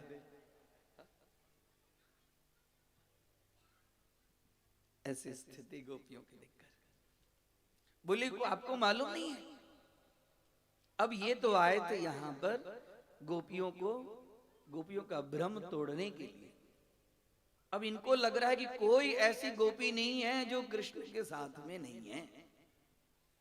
इनका सारा भ्रम, द्वैत और अद्वैत सब, बहुत बड़ी बड़ी ज्ञान लेकर आए थे कि मैं गोपियों के साथ में ये बातें करूंगा, उनका भ्रम तोड़ दूंगा, उनके मोह माया तोड़ देंगे। अब तो इनकी हालत खराब। ऐसे करते करते 2 दिन के लिए आए थे, कितने महीने बीत गए। एक दिन राधा रानी से मिले, और राधा रानी से मिलने के बाद राधा की जो ऐसी स्थिति, कन्हैया की बांसुरी लेकर एकदम मुग्ध हो गई है, और बोलने लगे कि आपको अद्वैत की शिक्षा में देने के लिए आया। बोले उद्धव, अद्वैत किसको बोलते हैं? तो बोलते हैं जो एक हो। तो जो एक हो तो हम में और कृष्ण में भेद है कहाँ, ये बताओ। जो कृष्ण है वही हम है, जो हम है वही कृष्ण है। हम में और कृष्ण में कोई भेद है ही नहीं। भेद होता तब ना, तुम जो अद्वैत की जो शिक्षा देने आए हो, तुम्हारे अंदर में भ्रम है जो तुम मुझे शिक्षा देने के लिए आए हो। बोलिए राधे राधे। राधा रानी के साथ में बातचीत करते हुए उद्धव की तो हालत खराब हो गई। यहां मेरा कोई ज्ञान की गठरी कोई काम आने वाली नहीं, सारा ज्ञान छोड़ दिए। ऐसी स्थिति हुई। हाथ जोड़कर 6 महीना तक वहां रहे, और 6 महीना रहने के बाद में वो कहते हैं, अरे जानता नहीं है। इतने में राधा रानी के पास में बैठे थे, घूमते घूमते घूमते घूमते एक भंवरा आया। उसमें से एक सखी कहती है, अरे सखी देखो देखो, ये जैसा भौरा काला है ना, इसका मन भी काला है। गुनगुन गुनगुन गुनगुन करता है। हाँ, कितने ये कितने फूल का पुष्प पराग का पान करके आया है कि कहीं एक जगह टिकता नहीं है। मधु की तपब बंधो मास प्रशांग्रे सपत्न्य कचलुलित माला कंकुम श्रश्रुभेर्नः वहतुमधिपतेस्तन् मानिनीनां प्रसादम् यदु सदसि विडम्ब्यं यस्य दूतस्त्वमेद्रि। ये जो दूत है ना, वो कन्हैया का दूत है। जैसा कन्हैया काला वैसे ये भी काला है। मधु की तप बंधो मास पे सांग्रे सपत्न्यः। अरे भंवरा, तेरी स्थिति अच्छी नहीं है। तू इधर उधर पुष्पों का पराग सब जगह से चूसता तो ग्रहण तो करता है, लेकिन जब तक तेरी जरूरत होती तभी तक तू पुष्पों के पास में रहता है। तेरी जरूरत, पुष्पों की जरूरत पूरी हो गई तू चला जाता है। अरे वो छलिया को जानता नहीं, हम लोग को जो छोड़ के चला गया है, हम लोग को याद करता ही नहीं होगा। ऐसी स्थिति हो गई। ये भंवरे का संकेत देकर उद्धव जी को समझा रही है राधा रानी। यस्य दूतस्त्वमिद्रिक्, तू जिसका दूत बन के आया है, जैसे वो कपटी है, वो छलिया है, वो माखन चोर है, वो हम लोग का चित्त लेकर चला गया है। अब हम लोग का चित्त है कहां? हम लोग की चित्त रहे तो फिर हम लोग की सुध बुध रहे। जब हमारा चित्त ही नहीं है तो हम लोग की सुध बुध रहेगी कहां? न हम लोग खाती है न पीती है। हम लोग के खाने पीने के लिए फिक्र कहां उसको? हम लोग की स्थिति देखने के लिए उसकी जरूरत नहीं।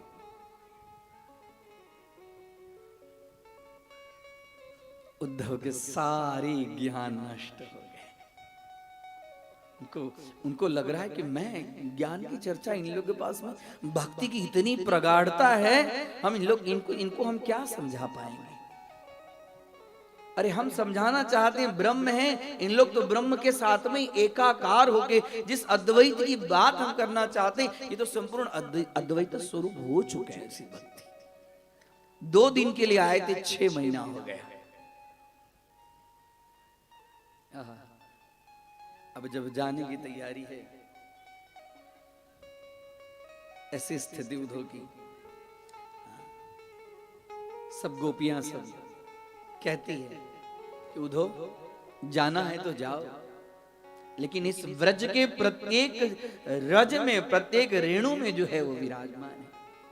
उद्धव जी हाथ जोड़कर प्रार्थना करते हैं, आसाम हो चरण रेणु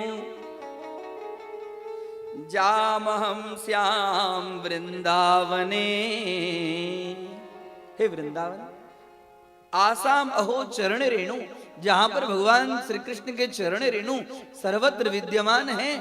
यदि मेरा जन्म भी हो तो मैं व्रज में जन्म लूं, और व्रज में जन्म लूं इतना ही नहीं, कोई जरूरी नहीं है कि उस समय मेरा जन्म मनुष्य में ही हो। वृंदावने किमपि गुल्म लतौषधीना, वृंदावन के अंदर में कोई गुल्म में मेरा जन्म हो, कोई लता में मेरा जन्म हो, कोई औषधि में मेरा जन्म हो, यादुस्त्यजं स्वजन मार्य पथम चहित्वा। वृंदावन में आने के बाद में उद्धव के सारे भ्रम दूर हो गए। आज उद्धव को लगा कि प्रेम से बढ़कर और कोई चीज नहीं है। हाँ, प्रेम के बिना, भक्ति के बिना ये ज्ञान अधूरा है। इसी के लिए मुझे कन्हैया, हाँ, इसी के लिए कन्हैया मुझे यहाँ पर भेजा है। ये तो प्रेम की बात है उद्धव। ये तो प्रेम की बात है उद्धव, ये तो प्रेम की बात है उद्धव। बंदगी तेरे बस की नहीं है, ये तो प्रेम की बात है उद्धव। बंदगी तेरे बस की नहीं है, यहाँ सर्द के होते हैं सौदे, यहाँ सर्द के होते हैं सौदे। आस की इतनी सस्ती नहीं है, ये तो प्रेम की बात है उद्धव।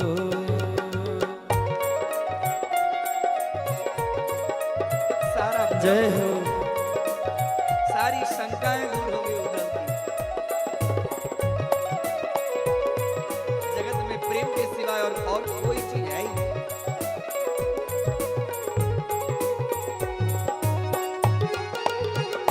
जगत का सार जो है वो प्रेम।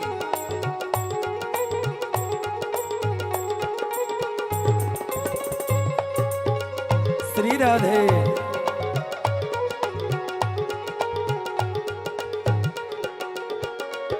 प्रेम वालों ने कब बात पूछा, उनकी पूजा में सुन ले उद्धव।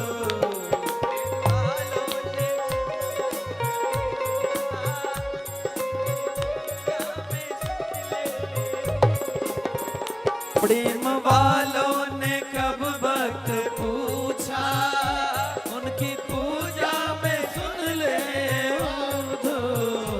यह दम दम में, जय हो। यह दम राधे। होती है पूजा, यह दम दम में होती है पूजा। सर झुकाने की फुर्सत नहीं है, यह दम दम में होती है पूजा। सर झुकाने की फुर्सत नहीं है, ये तो प्रेम की बात है उद्धव।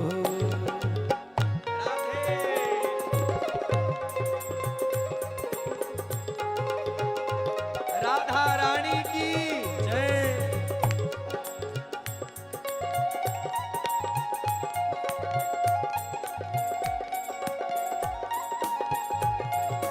बोल श्री वृंदावन बिहारी लाल की।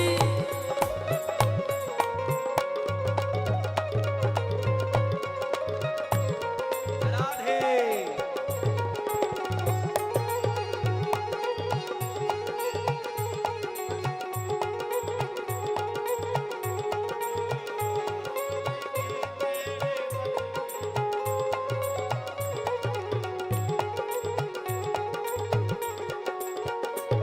जो असल में है मस्ती में डूबे, उन्हें क्या परवाह जिंदगी का।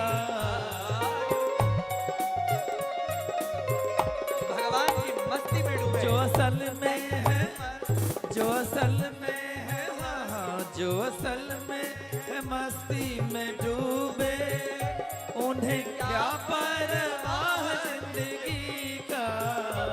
और जो तरती है चढ़ती है मस्ती, राधे। जो तरती है चढ़ती है मस्ती, वो हकीकत में मस्ती नहीं हाथ ऊपर करके। जो तरती है चढ़ती है मस्ती, वो हकीकत में मस्ती नहीं है, ये तो प्रेम की बात है उद्धव।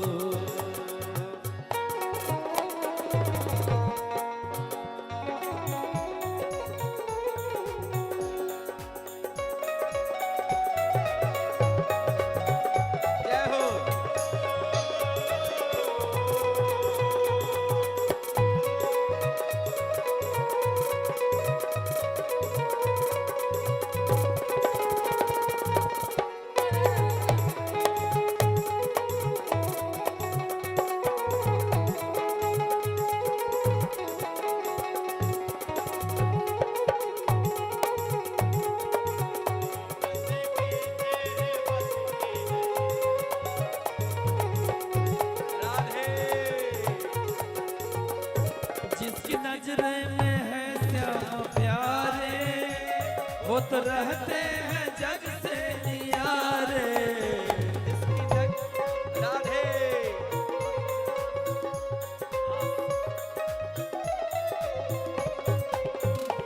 जिसकी नजरों में, हाँ जिसकी नजरों में है श्याम प्यारे, वो तो रहते हैं जग से नियारे। अब जिसकी नजरों में, जिसकी नजरों में, वो जिसकी नजरों में मोह समाए, जिसकी नजरों में मोह समाए, वो नजर फिर तरसती है, जिसकी नजरों में मोह समाए, वो नजर फिर तरसती नहीं है। ये तो प्रेम की बात है रूठो, बंदगी तेरे बस की नहीं है। ये तो प्रेम की बात है रूठो, बंदगी तेरे बस की नहीं है। ये तो प्रेम की बात है रूठो, बंदगी तेरे बस की नहीं है। ये तो प्रेम की बात है रूठो, बंदगी तेरे बस की नहीं है। बंदगी तेरे बस की नहीं है, हाँ बंदगी तेरे बस की नहीं।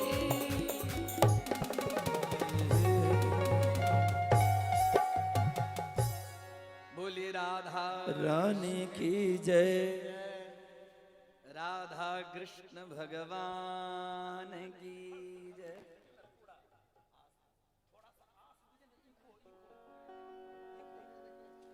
भजैर्मुकुन्दं श्रुतिभिर्विमुच्यताम्।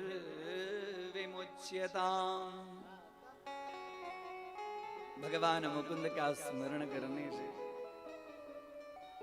भजैर्मुकुन्दं श्रुतिभिर्विमुच्यताम्, भगवान का स्मरण करने से वेद शब्द मुक्ति देते हैं। लेकिन वृंदावन में जन्म लेने से भगवान अपने चरणों की भक्ति देते हैं।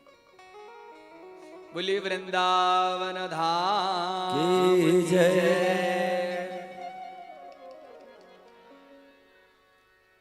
एकदम भक्ति से ओतप्रोत होकर एकदम गीले गीले हो गए उद्धव जी। जो सूखे सूखे आए थे वो गीले गीले हो गए। जैसे ही मथुरा में उद्धव का रथ आया, बोले आओ मित्र क्या मित्र, तू इतना निष्ठुर है ये मुझे मालूम नहीं था। हाँ तू इतना निष्ठुर है ये मुझे मालूम नहीं था। बोले चढ़ गया रंग, मैं चाहता था कि तुमको रंग चढ़े। हाँ? हाथ जोड़कर बोले अब उद्धव, अभी तक ज्ञान था, अब भक्ति आई है। भक्ति माता के पुत्र हैं ज्ञान। आप लोग कथा सुने प्रथम दिन, ज्ञान किसके पुत्र हैं? भक्ति माता के पुत्र।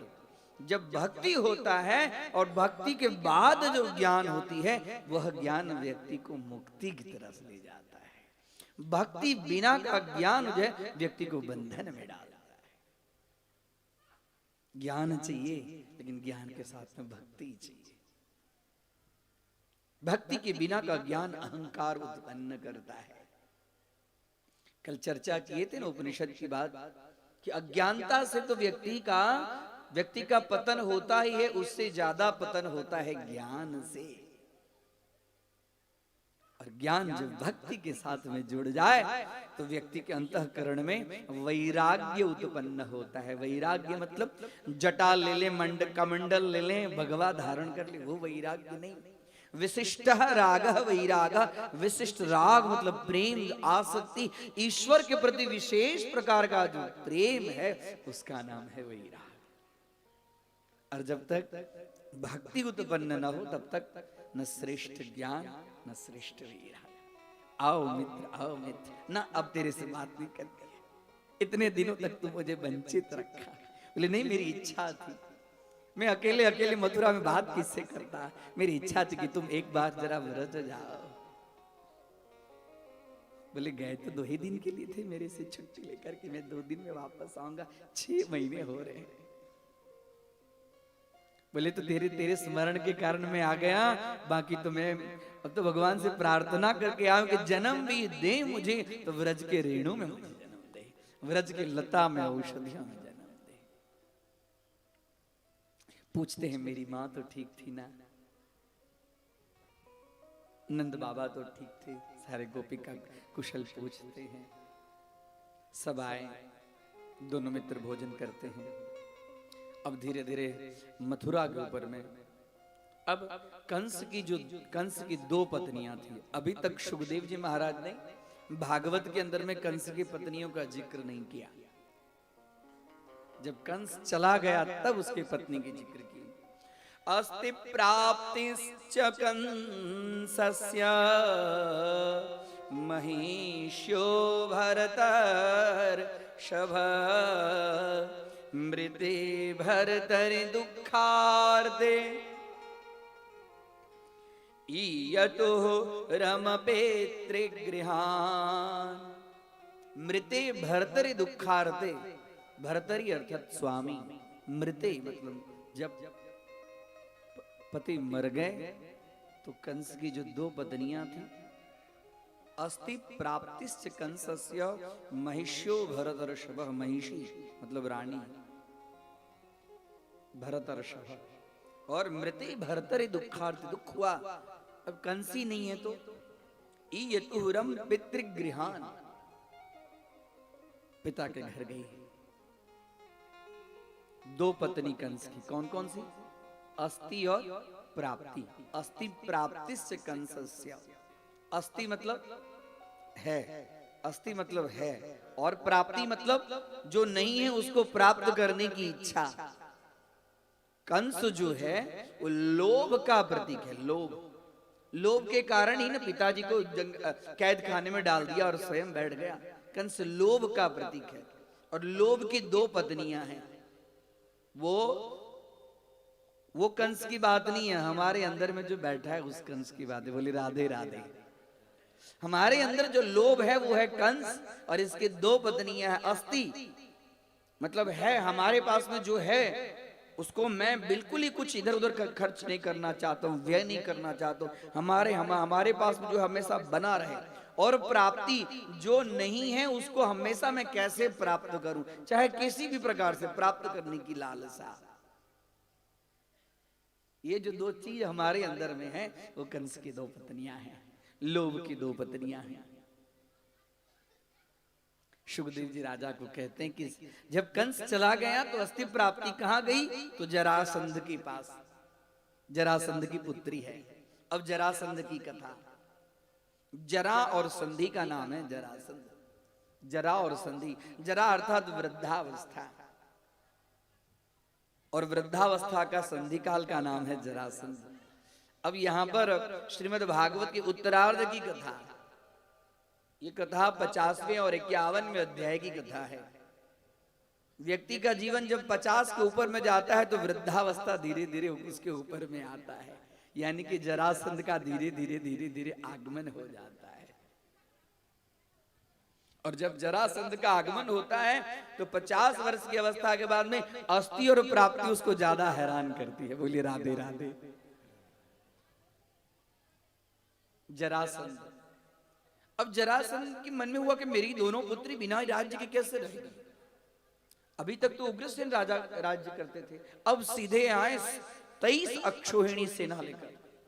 23 अक्षोहिणी सेना, पूरे महाभारत में तो 18 अक्षोहिणी सेना, 23 अक्षोहिणी सेना लेकर आए और आकर भगवान श्री कृष्ण बलराम के साथ में युद्ध करने लगे। युद्ध करते करते समस्त 23 अक्षोहिणी सेना को नष्ट कर दिए भगवान ने। और जब पकड़ लिए तो बलराम जी बोले कि मारो का नहीं है इसको। बोले नहीं, इसको नहीं मारना है, इसको मार देंगे तो हम इसको मारने से हमारा काम बनने वाला नहीं है, इसको छोड़ देंगे तो फिर से इतनी सेना लेकर आएगा।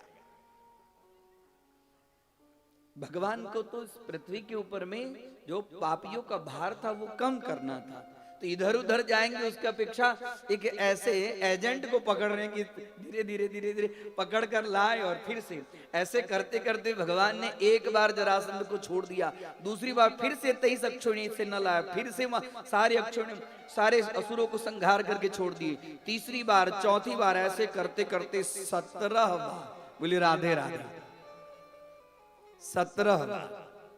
17 बार जरासंध के साथ। जब 17 बार छोड़ दिए उसके बाद में जरासंध ने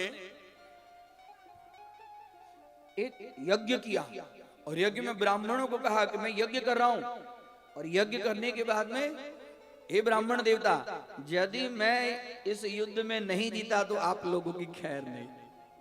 था तो ब्राह्मण का भक्त, लेकिन ब्राह्मणों से युद्ध जिताने के लिए कर्म कर रहा था। अभी अभी कभी कभी हम लोग के पास में भी ऐसी चुनौती आती है कि पंडित जी आप यज्ञ करिए, अनुष्ठान कर रहे हैं, लेकिन यदि ये मेरा काम नहीं होगा तब देखिएगा। बोलिए राधे राधे।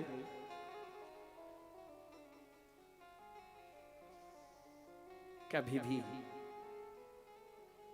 किसी विषय के अंदर में अंध होकर कर्म नहीं करना चाहिए। आप कर्म करने के अधिकारी हैं। मां फलेसु कदाचन, फल तो भगवान देते हैं, भगवान समझ रहे हैं।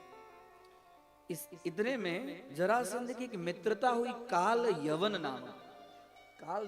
नामक एक असुर शिष्य की मित्रता हुई। जरासंध ने कहा कि देखो हम लोग को 17 बार तो हालत खराब करके छोड़ दिया है, अकेला होता तो मैं जीत जाता, ये तो साथ में बलराम है, उसके पास में तो बल इतने, हालत खराब हो जाती है हमारी।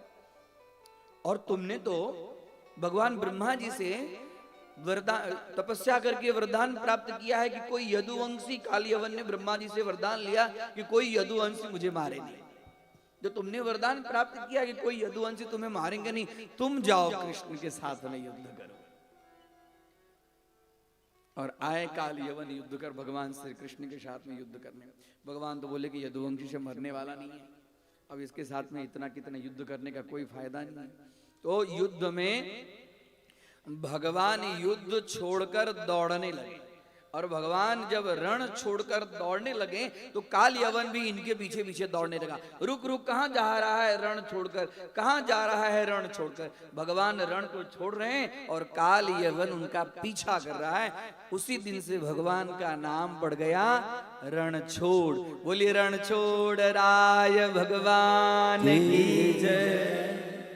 भगवान ने रण भूमि को छोड़ दिया काल यवन को भस्म कराने के लिए, इसलिए इनका नाम पड़ गया रणछोड़। रण छोड़ रहे हैं, छोड़ते छोड़ते छोड़ते भगवान कहें कि एक लीला और मेरी बाकी है। इक्ष्वाकु वंश में, सूर्य वंश में एक बहुत महान प्रतापी राजा जिनका नाम था मुचुकुंद। मुचुकुंद राजा पृथ्वी पर से गए थे स्वर्ग में देवताओं के पक्ष में लड़ने के लिए, और देवताओं को जीत दिलाई। जीत दिलाकर बहुत थक गए थे। जब पृथ्वी पर आने लगे तो देवराज इंद्र बोले कि हे भगवान, आप हमारा कार्य आपने इतना अथक प्रयास से मेहनत से पूर्ण किया है, आप बहुत थके लग रहे हैं, बोलिए मैं आपकी क्या सेवा कर सकता हूँ। तो बोले हे देवराज, आपके ऊपर में तो बहुत बड़ी शक्तियां हैं, आप यदि प्रसन्न हैं, आप हमारे इस युद्ध कला के कुशल से प्रसन्न हैं, खुश हैं, तो आप मुझे वरदान दीजिए कि मैं प्रगाढ़ निद्रा में सोऊं और मुझे कोई जगाए नहीं। अब मुझे जो जगाएगा वो भस्म हो जाएगा। अब भगवान कह रहे हैं कि मुचुकुंद महाराज को जगाएगा कौन? जो जगाएगा वो भस्म हो जाएगा। अब भगवान ने ये युक्ति विचार की कि मैं तो यदुवंशी में, मैं इसको काल यवन को मार नहीं सकता हूं, तो मुचुकुंद महाराज कहां पर, तो गिरिराज,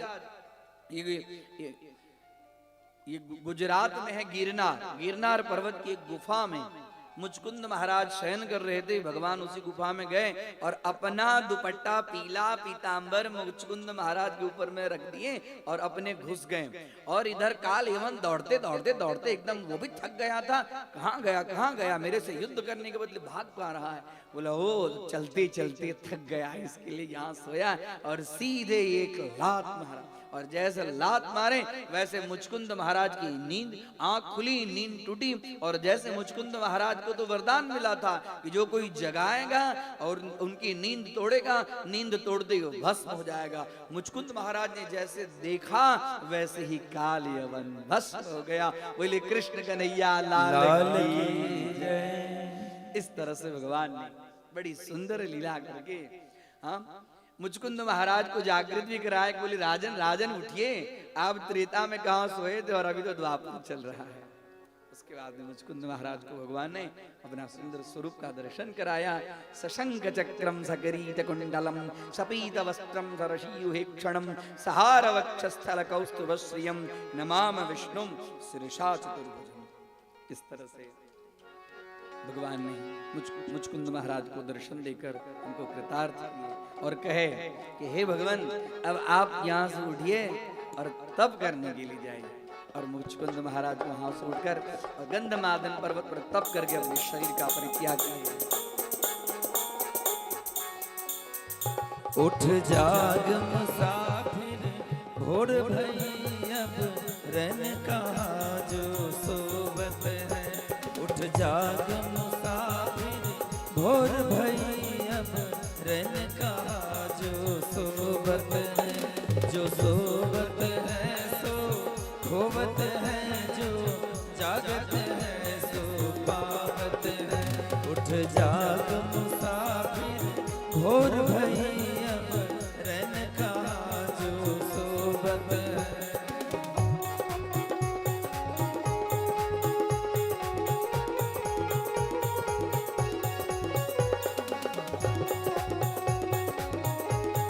बोल श्री वृंदावन बिहारी लाल की।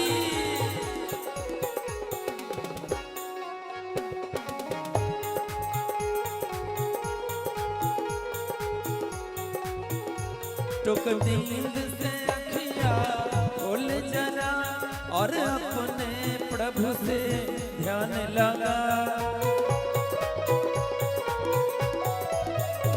टुक नींद से अखियाँ खोल जरा और अपने प्रभु से ध्यान लगा। यह प्रीत करने की रीत नहीं, प्रभु जागत है तू सोवत है। उठ जाग मुसाफिर भोर भई अब रन कहाँ जो सोवत है।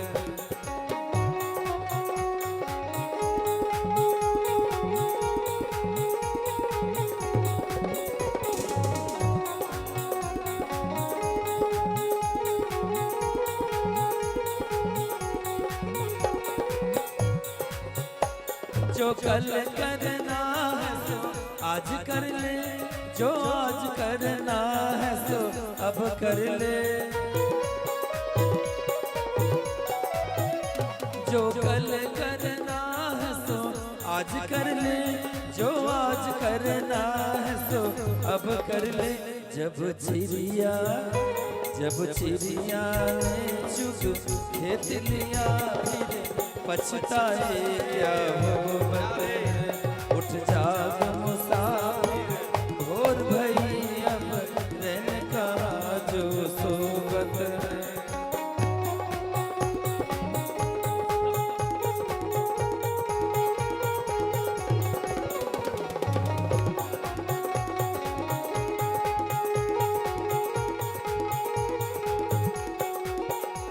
नादान भुगत अपनी कर ली, ए पापी पाप में चैन कहाँ। नादान भुगत अपनी कर ली, ए पापी पाप में चैन कहाँ। जब पाप की गठरी शीस धरी अब शीस पकड़ के रोवत है। उठ जाग मुसाफिर भोर भई जब रन कहाँ जो सोवत है। जो सोवत है सो खोवत है, जो जागत है सो पावत है। उठ जाग मुसाफिर भोर भई अब रन कहाँ जो सोवत है। उठ जाग मुसाफिर भोर भई अब रन कहाँ जो सोवत है। उठ जाग मुसाफिर भोर भई अब रन कहाँ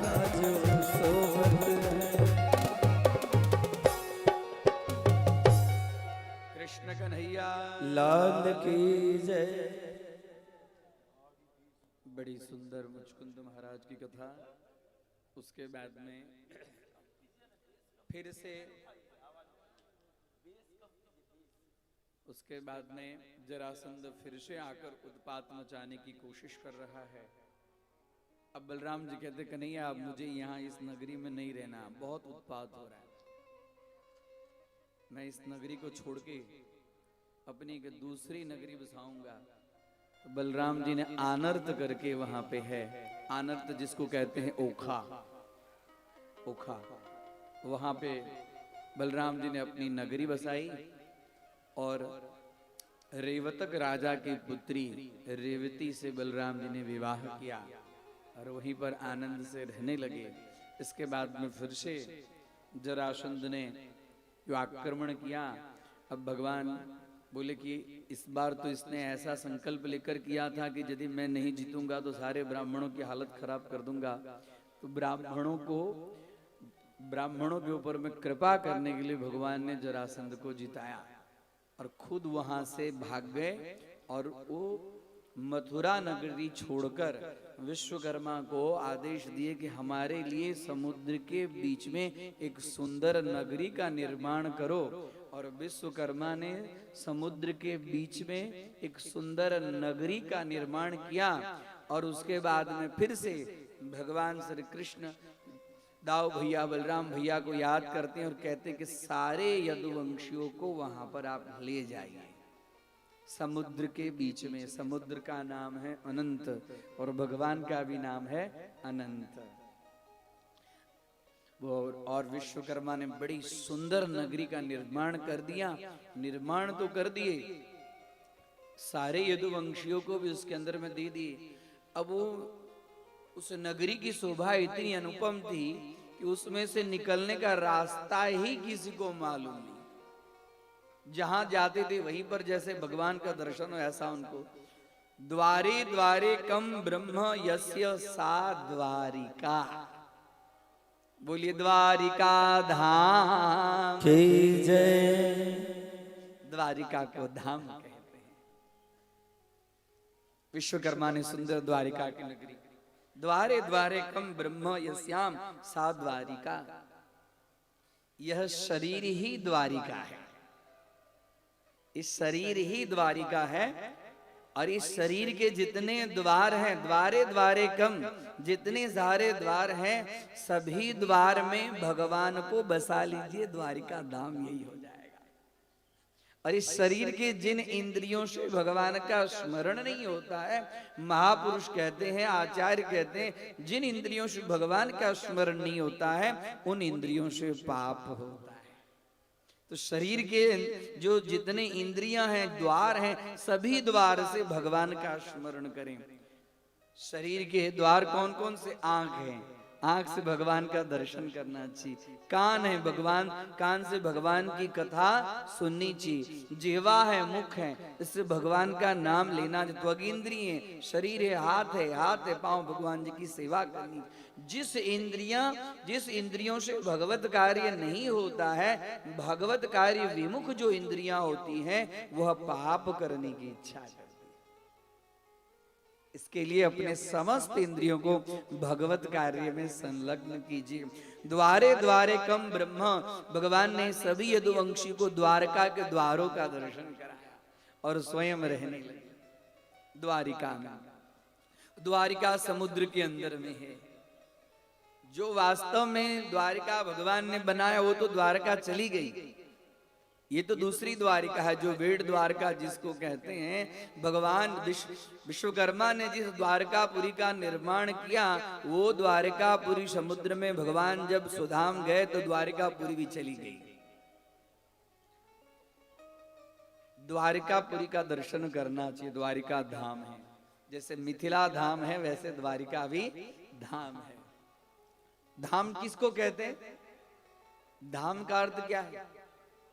जहां पर भगवान हमेशा रहते हैं, जहां से, जिस भूमि से, जिस क्षेत्र से भगवान जाते नहीं, वो स्थान होता है भगवान का। गीता जी में धाम शब्द के लिए भगवान ने बड़ी सुंदर व्याख्या की है कि न तद भासयति सूर्यो न शशांको न पावकः यद गत्वा न निवर्तन्ते तद धाम परमं मम। जहां पर सूर्य प्रकाशमान नहीं होता है, जहां पर चंद्र का प्रकाश काम नहीं करता है, न तद भासयति सूर्यो न शशांक, शशांक का अर्थ होता है चंद्रमा, न शशांको न पावक, पावक का अर्थ होता है अग्नि, जहां पर अग्नि का प्रकाश नहीं होता है, चंद्रमा का प्रकाश नहीं होता है। इतना ही नहीं, यद गत्वा न निवर्तन्ते, जहां जाने के बाद में फिर से आने जाने का जो जन्म मरण का जो चक्कर है वो छूट जाता है। हाँ, यद गत्वा न निवर्तन्ते तद धाम परमं मम, मेरा वो ऐसा धाम है, ऐसा धाम है द्वारिका धाम।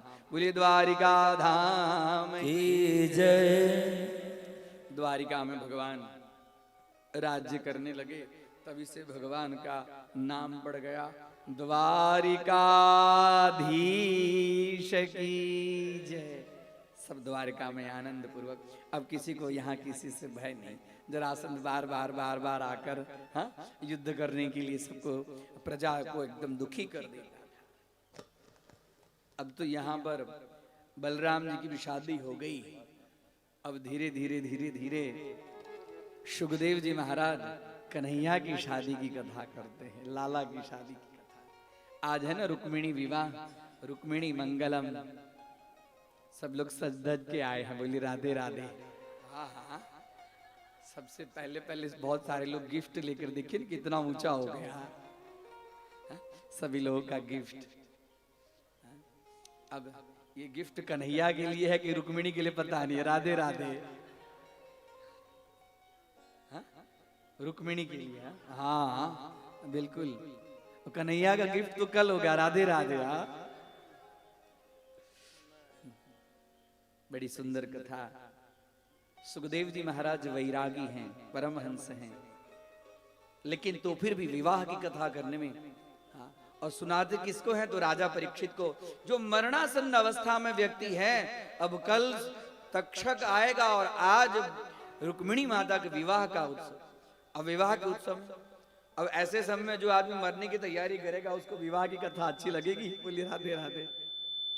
लेकिन तो फिर भी सुखदेव जी महाराज परमहंस हैं, वैरागी हैं। वैरागी को विवाह की कथा नहीं करनी चाहिए, सन्यासी को विवाह में नहीं जाना चाहिए। शास्त्र ऐसा आदेश देता है, ये गृहस्थियों के लिए कर्म है। और ये विवाह किसका है तो जीव और ब्रह्म के मिलन का विवाह है। इसके लिए सुखदेव जी महाराज को बड़ा आनंद आता है। आज मंगल की कथा कर रहा हूं, परीक्षित ध्यान से सुनो। देखो, विदर्भ नगरी में एक राजा था, जिस राजा का नाम था भीष्मक। राजा सिद्ध भीष्मको नाम विदर्भाधिपतिर्महान, तस्य पंचा भवन पुत्रा कन्यैका चावरानना।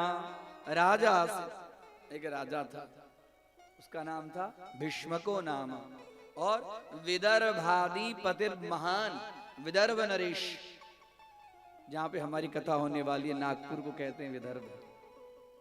अब इसके बाद में हम लोग विदर्भ जाएंगे। विदर्भ में भगवान की इच्छा है कि कुछ उनकी सेवा करने का हमें अवसर प्राप्त हो रहा है। जो रुक्मिणी माता का स्थान है, साधारण स्थान नहीं, बहुत सुंदर स्थान है। विदर्भाधिपतिर्महान तस्य पंचा अभवन पुत्रा, उनके 5 पुत्र थे।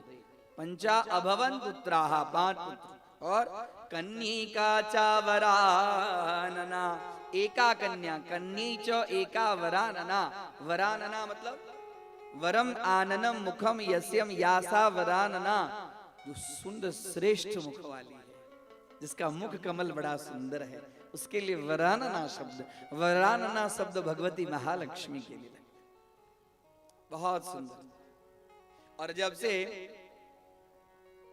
ये वरानना का उत्पत्ति हुई है, राजा विश्व बड़े प्रसन्न हैं कि 4 पुत्र, ये 5 पुत्र और 1 पुत्री। 5 पुत्र का नाम रुक्मी, बड़े पुत्र का नाम था रुक्मी, और उससे नीचे रुक्मरथ, रुक्म बाहु, रुक्मेश और रुक्ममाली, और उसके बाद थी रुक्मिणी। 5 पुत्र, 1 पुत्री। भीष्मक बड़े प्रसन्न हैं। जब से रुक्मिणी का जन्म हुआ, घर में लक्ष्मी आई है। सब जगह एकदम रुक्मिणी लक्ष्मी स्वरूपा है। हाँ? कन्या का जन्म होता है तो कई लोग दुखी हो जाते हैं, दुखी होने की जरूरत नहीं है। हाँ, कन्या के जन्म की जरूरत है। कन्या लक्ष्मी स्वरूपा है।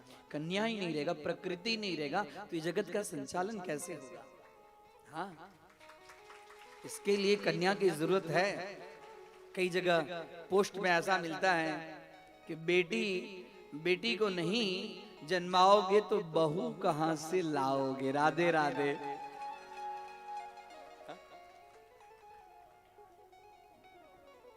आज धीरे धीरे धीरे धीरे वास्तव में बेटियों की कमी हो गई है। बेटियों की कमी हो गई है, क्योंकि जीव अब समझने लगे कि इसका लालन पालन तो हमारे ऊपर में है।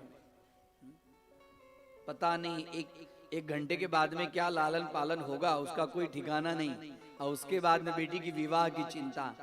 अरे जो जन्म दिए हैं, का चिंता मम जीवने यदि हरिर विश्वम्भरो गीयते। अरे वो विश्वम्भर है, उनका नाम आप चिंता करोगे, चिंता करने से कुछ होने वाला नहीं है। वो संपूर्ण जगत के नियंता हैं, सारा चिंता उनके ऊपर में छोड़ दो। इसके लिए ये जो लोग जो इस तरह के कार्य करते हैं, भ्रूण हत्या महापाप है। कभी भी इस तरह का कार्य नहीं करना चाहिए। हाँ, महापाप लगता है। गर्भपात महापाप है। अरे उसकी अपेक्षा संयम रखो, संयम रखो। मनुष्य का जीवन योग के लिए है, और भोग करते भी हो तो संयम में मर्यादा में रखो। अब भोग करते करते किसी जीव का आगमन हो गया है, और उस जीव का आगमन, उसके प्रतिपालन की चिंता, पहले बहुत बहुत भविष्य में इतनी बड़ी चिंता होगी पूछे मत। और उसके लिए जो कर्तव्य नहीं करना चाहिए वो कर्तव्य करो।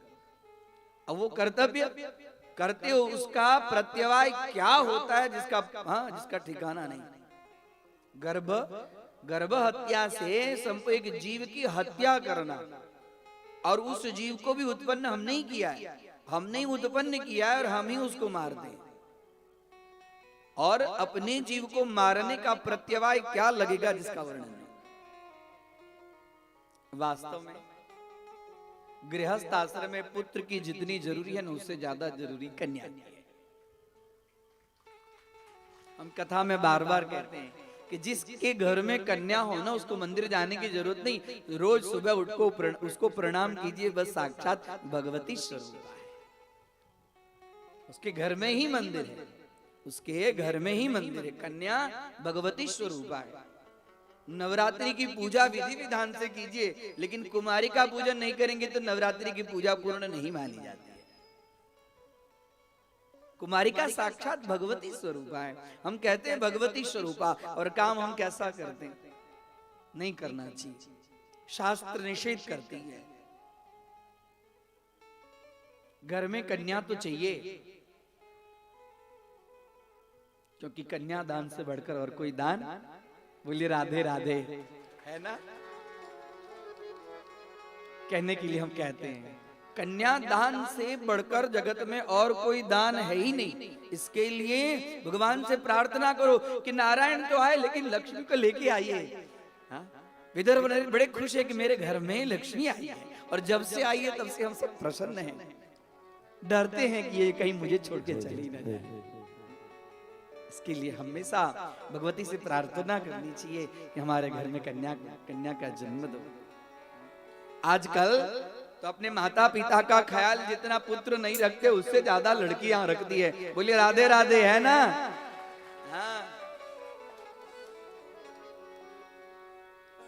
पर जितना ख्याल, मैं तो एक बात कहूंगा कि जितना ख्याल अपने माता पिता का रखते हैं, उससे ज्यादा ख्याल सास ससुर का रखिए। राधे राधे। रखते हैं, आप लोग की बात नहीं है, ये आसनसोल वाले रखते हैं। हमारे हम जहाँ रहते वहां थोड़ा आगे पीछे चलता रहता है। बोल भक्ति महारानी की।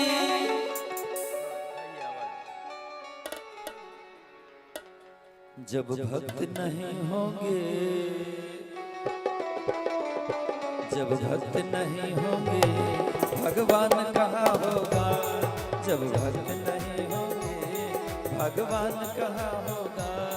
जब भक्त नहीं होंगे, भगवान कहाँ होगा। जब भक्त नहीं होंगे, भगवान कहाँ होगा। भगवान कहाँ होगा, भगवान कहाँ होगा। भगवान कहाँ होगा, भगवान कहाँ होगा। तेरी तेरी समस्या का, तेरी तेरी समस्या का समाधान कहाँ होगा। तेरी तेरी समस्या का समाधान कहाँ होगा। जय हो राधे।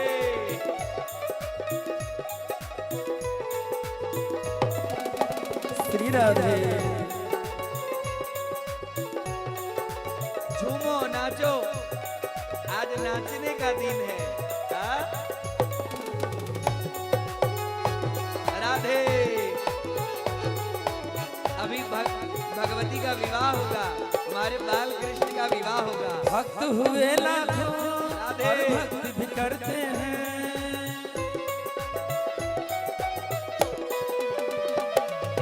भक्त हुए लाखों और भक्ति भी करते हैं, और भक्ति भी करते हैं, और भक्ति भी करते हैं, और भक्ति भी करते हैं, और भक्ति भी करते हैं। भक्तों, इस दुनिया में बहुत सारे भक्त हुए हैं, लेकिन सबसे बड़ा भक्त कौन हुआ है अभी तक आप लोग जानते हैं। पर हनुमान जैसा, पर हनुमान जैसा कोई भक्त कहाँ होगा। पर हनुमान जैसा कोई भक्त कहाँ होगा। पर हनुमान जैसा कोई भक्त कहाँ होगा।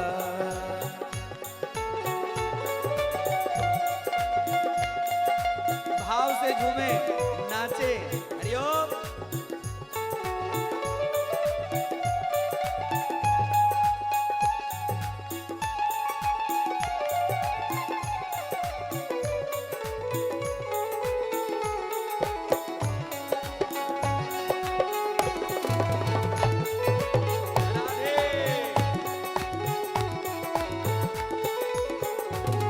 विद्वान हुए लाखों और ज्ञान भी देते हैं। विद्वान हुए लाखों और ज्ञान भी देते हैं, और ज्ञान भी देते हैं, और ज्ञान भी देते हैं, और ज्ञान भी देते हैं, और ज्ञान भी देते हैं। भक्तों, इस दुनिया में सबसे बड़ा विद्वान अभी तक कौन हुआ है आप लोग जानते हैं। पर रावण के जैसा, पर रावण के जैसा विद्वान कहाँ होगा। पर रावण के जैसा विद्वान कहाँ होगा। पर रावण के जैसा विद्वान कहाँ होगा।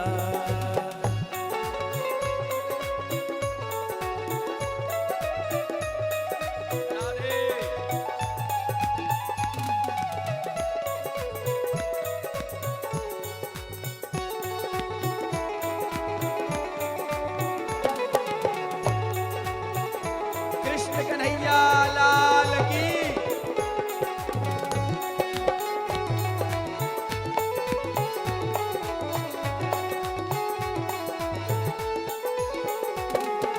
दान हुए लाखों और दान भी करते हैं।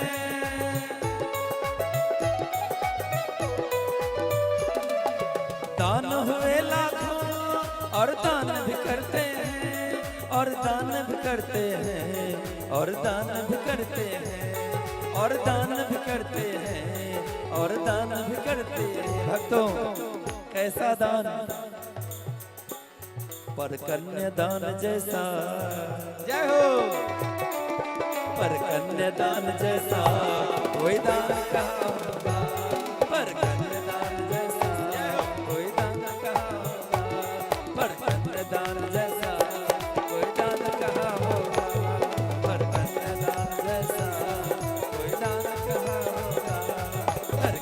कन्यादान जैसा कोई दान कहाँ होगा, पर कन्यादान जैसा कोई दान कहाँ होगा, पर कन्यादान जैसा कोई दान कहाँ होगा, कोई दान कहाँ होगा, कोई दान कहाँ होगा, कोई दान कहाँ होगा।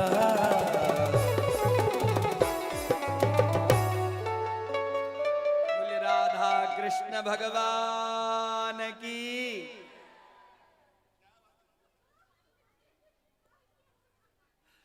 नास्ति कन्यादान समम पुण्यम।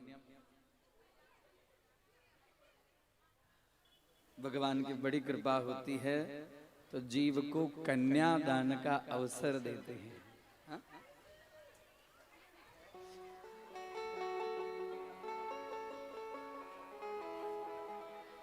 बड़ी सुंदर कथा है। अब रुक्मिणी धीरे धीरे रुक्मिणी माता बढ़ने लगी। देव स्वरूपा साक्षात लक्ष्मी स्वरूपा। इनके गुण इतने सुंदर थे, इनका स्वरूप इतना सुंदर था, जो कोई देखते सब एक बार देखते ही रह जाते। बोले राधे राधे। बोले कृष्ण कन्हैया लाल की जय। हम राधे राधे बोल दे तो समझ लीजिए थोड़ा राधे राधे हो जाएंगे। हाँ, इसके लिए मैं राधे राधे कहा।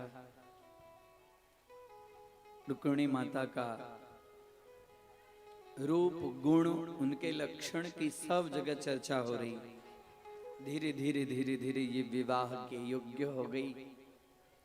भीष्मक को, राजा भीष्मक के मन में इच्छा है कि मेरी पुत्री इतनी सुंदर है, मेरी पुत्री का विवाह द्वारकाधीश से हो, कि मेरी पुत्री लायक यदि है तो एक द्वारकाधीश है। लेकिन इनके 5 पुत्र में सबसे बड़े पुत्र रुक्मी बड़े थे। बोले पिताजी, अब मेरी बहन, छोटी बहन रुक्मिणी के विवाह के लिए मैं सारी तैयारी करूंगा और अच्छे ढंग से नए विधि विधान से मैं विवाह करूंगा। आप तो उनके लिए पुराने जमाने की बात कर रहे हैं, मैं नए विधि विधान से विवाह की सारी तैयारी करूंगा।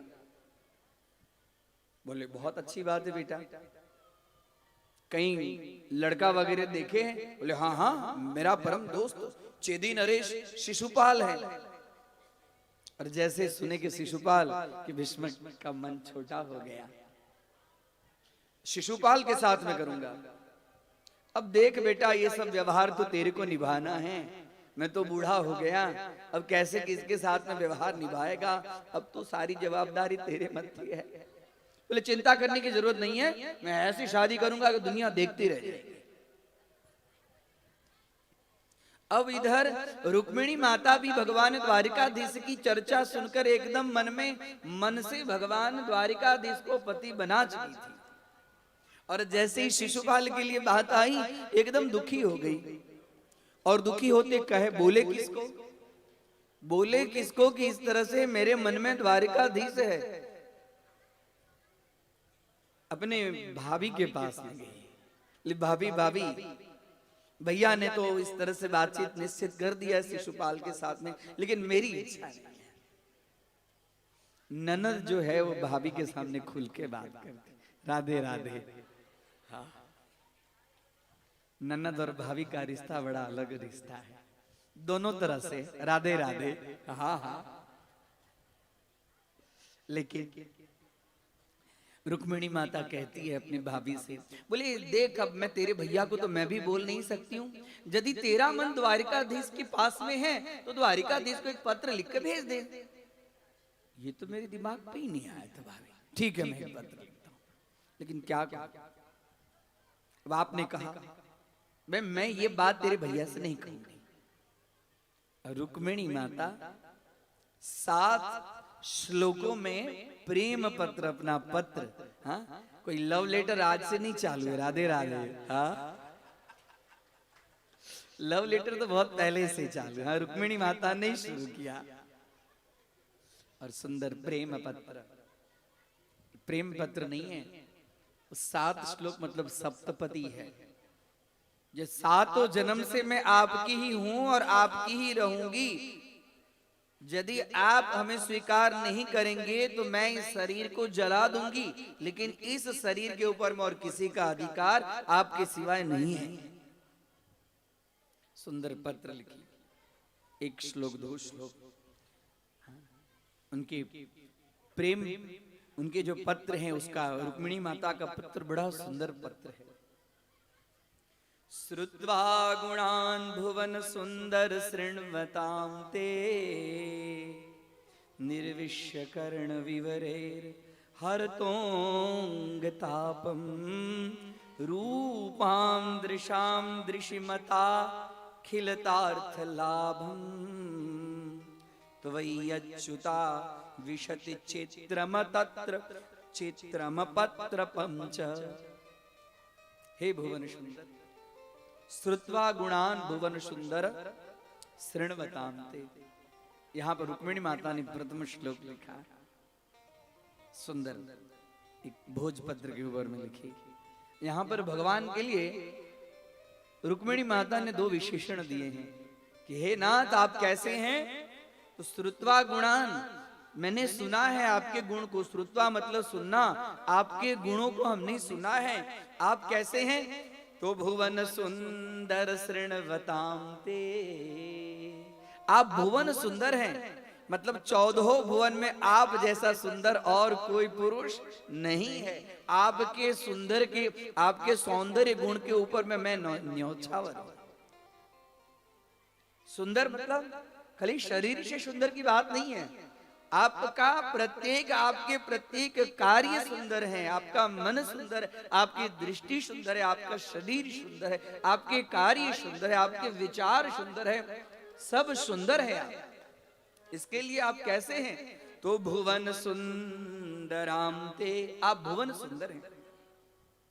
और कर्ण विवरई ही, बचपन से ही कानों से आपके गुण को मैं सुनती सुनती सुनती सुनती अघा गई। अब हो रही इच्छा है कि कब मैं आपको प्राप्त करूं। रूपाम दृशाम, दृशाम दर्शनाम, आपके रूप को मुझे देखने की इच्छा है। दृशिम अखिलार्थ लाभम, ये अखिलार्थम, अखिल शब्द का अर्थ होता है सर्व, सभी हमारे जीवन के जितने पुण्य हैं सभी पुण्यों का लाभ आपके दर्शन मात्र से मुझे प्राप्त होंगे। और उसके बाद में त्वय्यच्युता, हे अच्युत, यहां पर अच्युत शब्द भगवान के लिए रुक्मिणी माता ने लिखा है। त्वय्यच्युता, हे अच्युत। अच्युत मतलब जिसका पतन कभी नहीं होता है, जिसके तेज का पतन कभी नहीं होता है, उसके लिए च्युत शब्द का अर्थ होता है पतन, और न च्युतः अच्युतः, जिसका कभी भी पतन नहीं होता है, अर्थात जो कभी भोग भोगते ही नहीं है, जो हमेशा योग में ही अनवरत लीन रहते हैं, इसके लिए अच्युत शब्द। इसके लिए भगवान ने अपने मत्थे पर अच्युत शब्द का, अच्युत का अर्थ होता है जो मोरनी का भी जो तेज है वो कभी बाहर नहीं जाता है। मोरनी का भी तेज कभी गिरता नहीं है। मोरनी के तेज आंख से गिरते हैं और मोर उसको ग्रहण कर लेता है। इसके लिए उसका तेज का पतन नहीं होता है। इसी के लिए भगवान ने उसके पांख को अपने मोर मुकुट के ऊपर में धारण किया। इसके लिए भगवान का नाम है मोर मुकुट।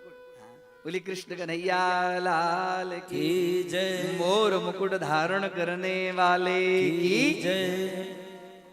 तो अच्युतम त्वय्यच्युता, हे भगवान आप अच्युत हैं और आपके ऊपर में हमारा मन पूर्ण रूप से आ गया है। और ये शिशुपाल, ये दुष्ट शिशुपाल है। शिशुपाल अब मेरे साथ में विवाह करने के लिए एकदम कामातुर हो चुका है। जैसे एक शेर का शिकार शियाड़ लेकर चला जाए, शिशुपाल को शियाड़ के लिए, शियाड़ शब्द से संबोधन करते हैं कि शिशुपाल शियाड़ है और मैं आपका भाग हूं। आप पुरुष सिंह हैं, पुरुष रूपी सिंह आप हैं, आपका भाग मैं हूं और मैं आपके भाग को लेने के लिए शिशुपाल तत्पर हो चुका है। इसके लिए हे नाथ आप आकर अपने भाग को ले जाइए।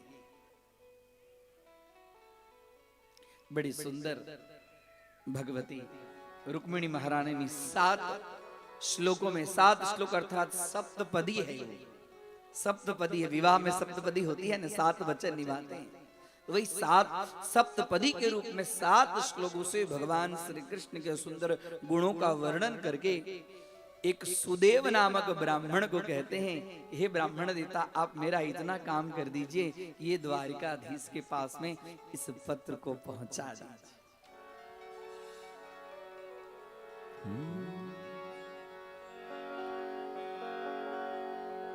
बड़ी सुंदर पत्र के विषय आओ सुनकर पुकार हमार पिया, आओ सुनकर पुकार हमार पिया, आओ सुनकर पुकार हमार पिया, आओ सुनकर पुकार हमार पिया।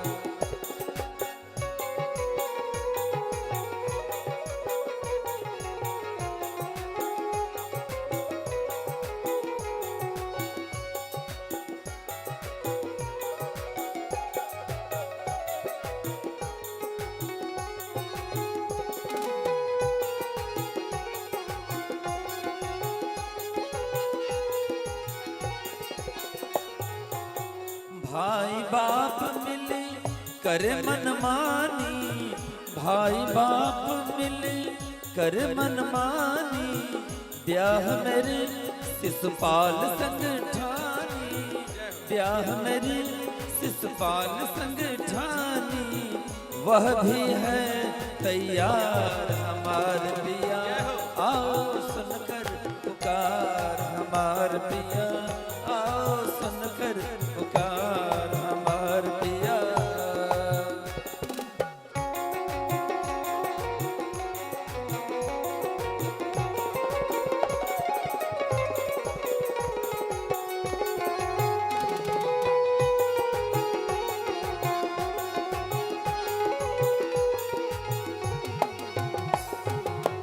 ब्याह की पूरी हो गई तैयारी, ब्याह की पूरी हो गई तैयारी, जबरदस्ती करते शादी हमारी, जबरदस्ती करते शादी हमारी, करते हमें लाचार हमार पिया, आओ सुनकर पुकार हमार पिया, आओ सुनकर पुकार हमार पिया। व्यथित है रुक्मिणी माता का हृदय व्यथित है। अब विचार करिए, अब तो समय कम है, खाली 3 दिन रह गए, मैं अपना पत्र भेजूं, द्वारिकाधीश आएंगे कि नहीं आएंगे। जब से आपका परिचय पाया, जब से आपका परिचय पाया, आपको स्वामी वहीं पर बनाया, आपको स्वामी वहीं पर बनाया, आकर करो उद्धार हमार प्यारा रे, आओ सुनकर पुकार हमार पिया, आओ सुनकर पुकार हमार पिया।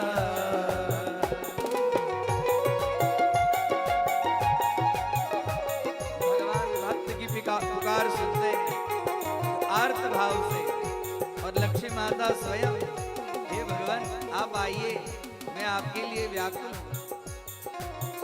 इतना लिख कर पत्र भिजवाया, इतना लिख कर पत्र भिजवाया, दौड़कर कृष्ण जी ने पत्र का पाया, दौड़कर कृष्ण जी ने पत्र का पाया, रथ को किया तैयार हमार पिया, आओ सुनकर पुकार हमार पिया, आओ सुनकर पुकार हमार पिया।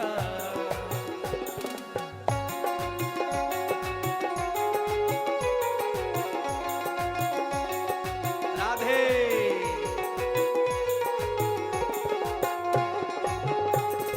रुक्मिणी महारानी की, बाल कृष्ण भगवान की।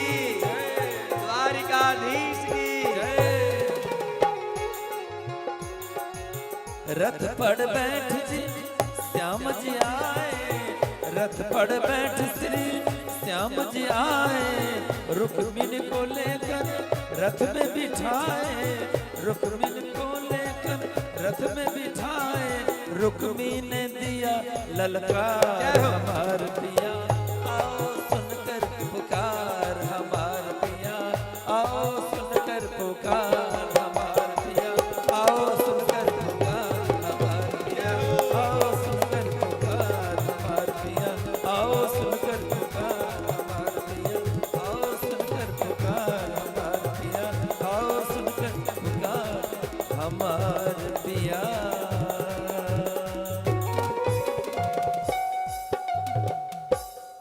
कृष्ण रुक्मिणी भगवान की जय। और जैसे ही पत्र भगवान को प्राप्त हुआ, भगवान बोले ब्राह्मण देवता बैठिए। बोले अब बैठने का समय नहीं है। बोले क्या हुआ? तो ऐसे ऐसे आप खाली पत्र पढ़िए। पत्र तो सुनी लिए अभी आप लोगों ने, हाँ पत्र में सब लिख दी कि इस तरह से। कहते क्या कहूं, जब से मैंने सुना है कि रुक्मिणी का विवाह शिशुपाल से होने वाला है, मुझे रात को नींद नहीं आती। हाँ तथा हम अपि तच्चित्तो निद्राम च न लभे निशि। निशि मतलब रात, मुझे नींद नहीं आती। आप बैठिए। और तुरंत रथ पर सवार होकर चले जाते हैं। द्वारका से आते हैं विदर्भ, विदर्भ आते हैं। इधर जैसे ही आकर नगर में ब्राह्मण देवता को उतार देते हैं, ब्राह्मण देवता जाते हैं। रुक्मिणी माता समझ गई ब्राह्मण देवता आ गए, मतलब भगवान आ गए। किसी से भगवान से मिलना हो तो ब्राह्मण को आगे करके रखना चाहिए। बोले राधे राधे। भगवान से मिलने के लिए ब्राह्मण देवता माध्यम होते हैं। रुक्मिणी माता ने भी भगवान को प्राप्त करने के लिए ब्राह्मण का माध्यम। रुक्मिणी माता बड़ी प्रसन्न है, लेकिन उसके मन में अभी भी चिंता है। और इधर रुक्मिणी शिशुपाल, जरासंध शिशुपाल का दोस्त है जरासंध। जरासंध बोले चिंता मत करो, मुझे सुनने में आया कि कुछ गड़बड़ होने वाला है। हाँ वो द्वारिका का रखवाला आएगा, द्वारिकाधीश आएगा। अरे वो तो बलराम था, इसके लिए इस बार तो अकेले है, अकेले उसको थोड़ी मैं छोड़ूंगा, चिंता मत करो। और ऐसे जैसे ही शिशुपाल विवाह के लिए तैयार हुए, भगवान गणपति जी की पूजा करते हैं, लेकिन इनका मन जो है वो रुक्मिणी में है। इनका मन गणपति की पूजा में नहीं है।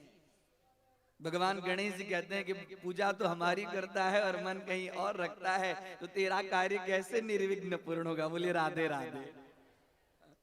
इधर भगवान रुक्मिणी माता भी सुंदर रूप से तैयार होकर, हमारी भी रुक्मिणी माता तैयार है। बोले राधे राधे। रुक्मिणी माता सुंदर तैयार हो रही है। रुक्मिणी माता इतनी सादगी से अपना जीवन जीती है, राजमहल में रहने के बाद में भी। अब विवाह की संपूर्ण तैयारी हो चुकी है। और इधर गौरी पूजन के लिए, तो गौरी पूजन के लिए भगवान के लिए वो रथ पे बैठेगी नहीं, पैदल जाएगी। पिताजी कहते हैं कि बेटी तू पैदल जाएगी, लेकिन तेरे को आने के लिए मैंने एक सोने का रथ भेज रहा हूं, उस रथ के ऊपर में चली आना तू।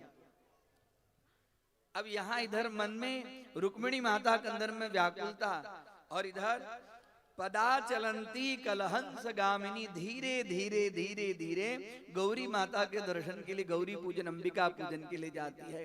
और उसको देखने के लिए बड़े बड़े राजा सब ललायित थे कि आज तक रुक्मिणी के रूप का वर्णन मैं सुनता था, आज मैं जरा देखूं। तो अंबिका जी का मंदिर पहाड़ पर है, राजा सब नीचे खड़े, और 16 दासियां हमेशा रुक्मिणी माता के साथ में रहती थी। 16 दासियां आई अंबिका माता के मंदिर में ऊपर। सर्वप्रथम रुक्मिणी माता ने भगवान गणेश जी को वंदन किया। देखिए साक्षात लक्ष्मी होने के बाद में भी भगवान गणेश जी को वंदन किया कि हे गणेश जी महाराज, आप इस मंगल कार्य में किसी प्रकार का विघ्न न आए, ये तो दर्थ आपके चरणों में मैं प्रणाम करते हूँ। और एक उसके बाद में एक सुंदर माला, हाँ लाल अड़हुल फूल की माला लेकर, और अंबिका माता के पहले तो चरण में वंदन किया, और उनके गले में, और गले में वंदन करके सौभाग्य की रक्षा के लिए रुक्मिणी माता ने जैसे प्रणाम किया कि उसी समय वह हार रुक्मिणी माता के गले में अपने आप।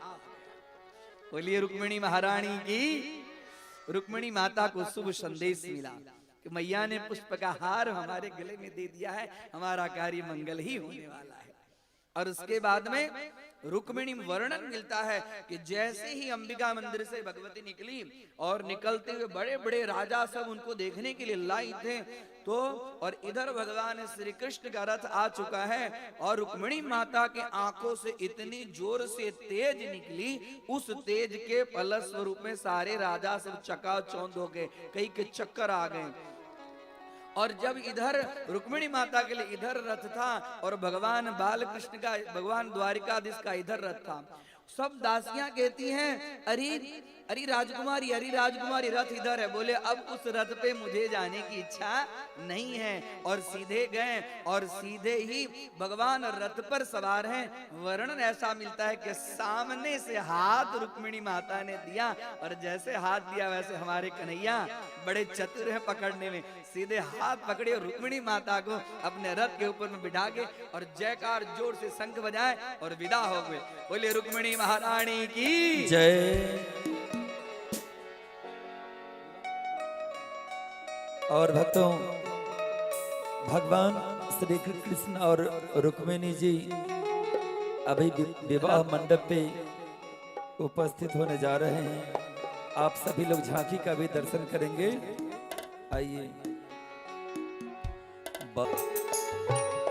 नजारा श्री श्याम कृष्ण रुक्मिणी की, लक्ष्मी नारायण भगवान की।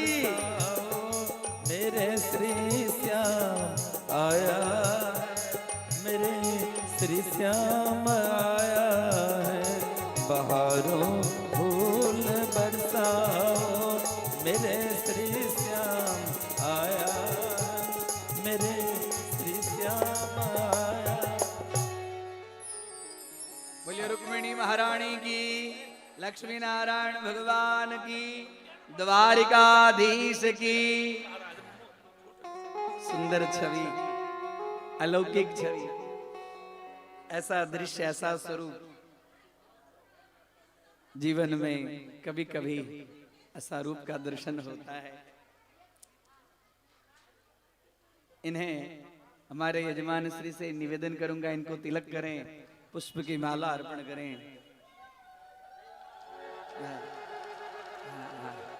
इनको तिलक करें, पुष्प की माला।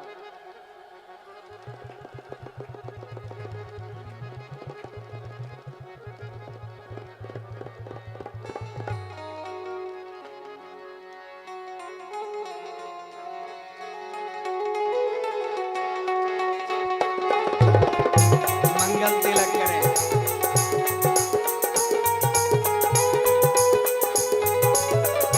जोर ताली ताली बजाइए।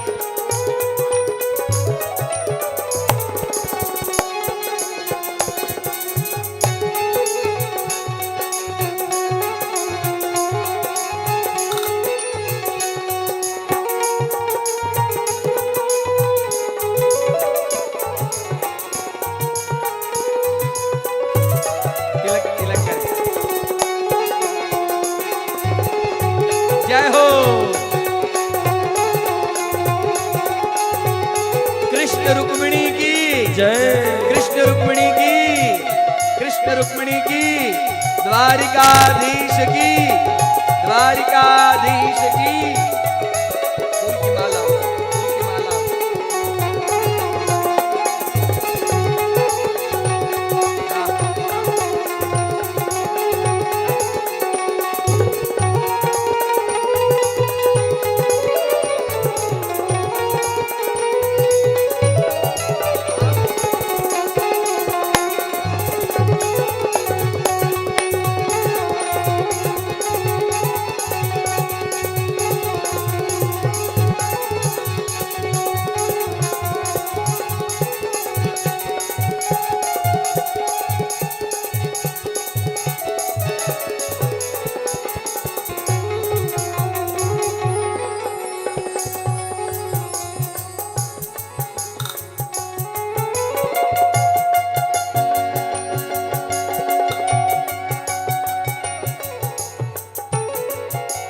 बोल रुक्मिणी कृष्ण भगवान की।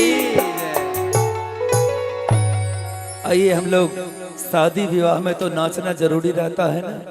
आजकल बहुत लोग डीजे पे डांस करते हैं और एक दूसरे के माला पहले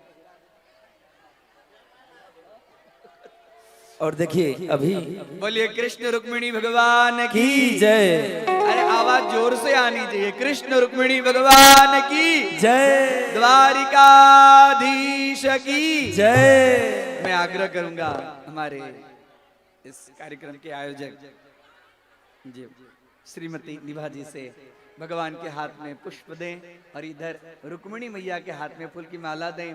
दोनों को एक दूसरे, हाँ, भगवान बाल कृष्ण के हाथ में फूल की माला। सब खड़े हो जाइए, दोनों खड़े हो जाएंगे। हाँ बस,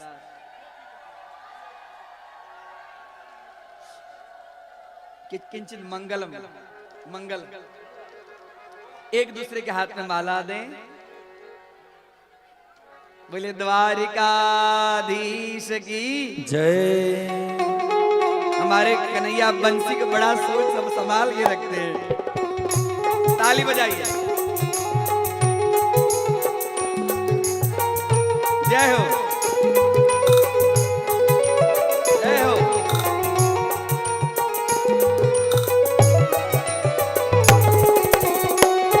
कान्हा दीवाना है, कान्हा दीवाना है। हाँ? कान्हा किसका दीवाना है? तो रुक्मिणी का। बोलिए रुक्मिणी महारानी की जय। जय हो।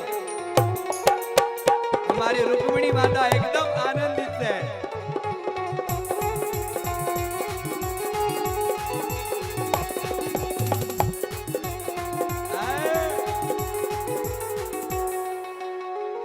बोल रुक्मिणी कृष्ण भगवान की बस किसके संग तुम रचाओगी शादी, इधर किसके संग तुम रचाओगी शादी, कौन है तेरे दिल की सहजादी, आज पड़ेगा तुम्हें ये बताना बताना बताना। ओ कान्हा ओ कान्हा ओ कान्हा तू है किसका दीवाना, ओ कान्हा तू है किसका दीवाना, किसके संग तुम रचाओगे शादी, कौन है तेरे दिल की सहजादी, किसके संग तुम रचाओगे शादी, कौन है तेरे दिल की सहजादी, आज पड़ेगा तुम्हें ये बताना बताना बताना। ओ कान्हा ओ कान्हा ओ कान्हा तू है किसका दीवाना, ओ कान्हा ओ कान्हा ओ कान्हा तू है किसका दीवाना।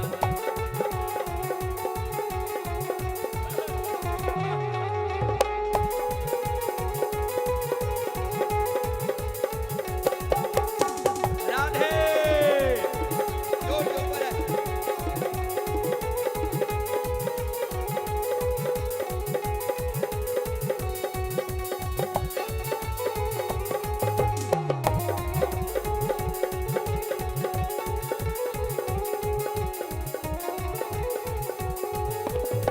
दिल किसी का तुम न दिखाते, दिल किसी का तुम न दिखाते, सबके संग तुम रास रचाते।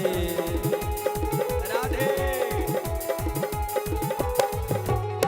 दिल किसी का तुम न दुखाते, दिल किसी का तुम न दुखाते, सबके संग तुम रास रचाते, सबके संग तुम रास नाचो। सब तेरे नजरों का निशाना निशाना निशाना। ओ कान्हा ओ कान्हा ओ कान्हा तू है किसका दीवाना, ओ कान्हा ओ कान्हा ओ कान्हा तू है किसका दीवाना।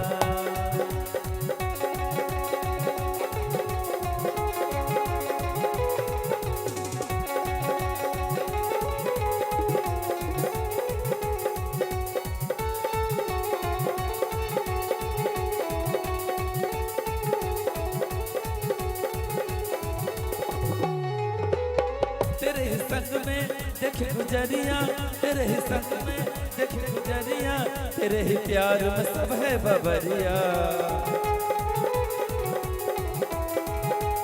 राधे तेरे ही संग में देखे गुजरिया, गुजरिया तेरे ही संग में देख गुजरिया, तेरे ही प्यार में सब है बबरिया, तेरे ही प्यार में सब है सब चाहते तुझे ही पाना ही पाना ही पाना। ओ कान्हा ओ कान्हा ओ कान्हा तू है किसका दीवाना, ओ कान्हा ओ कान्हा ओ कान्हा तू है किसका दीवाना।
मुरली के धुन पे इसको बुलाते, मुरली के धुन पे इसको बुलाते, सासुरों से सबको लुभाते, सासुरों से सबको लुभाते।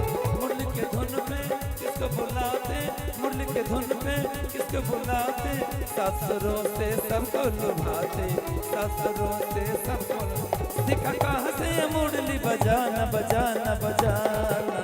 ओ कान्हा ओ कान्हा ओ कान्हा तू है किसका दीवाना, ओ कान्हा ओ कान्हा तू है किसका दीवाना।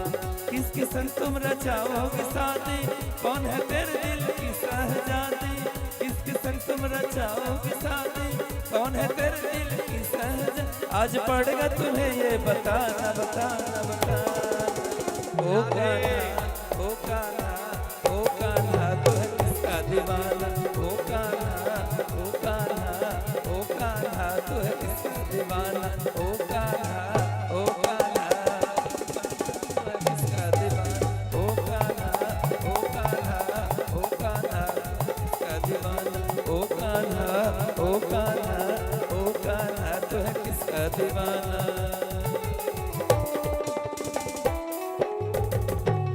और भगवान कृष्ण कन्हैया लाल की जय। अभी आप लोग देख रहे हैं हमारे कन्हैया से रुक्मिणी माता बड़ी तेज है। हाँ? आइए एक और भजन। चलिए आप सभी लोग भगवान के साथ भी भक्ति भाव के साथ नृत्य करें। हो जब श्याम की बाजे मुरलिया, जब श्याम की बाजे मुरलिया, खुद खोए बानी गुजरिया, जब श्याम की बाजे मुरलिया, खुद खोए बानी गुजरिया। हो राधा बबड़िया नाचे रे, हो राधा बबड़िया नाचे रे, कि छम छम कि छम छम कि छम छम झूमे गोकुल नगरिया। राधा बबड़िया नाचे रे, छम छम झूमे गोकुल नगरिया। राधा बबड़िया नाचे रे।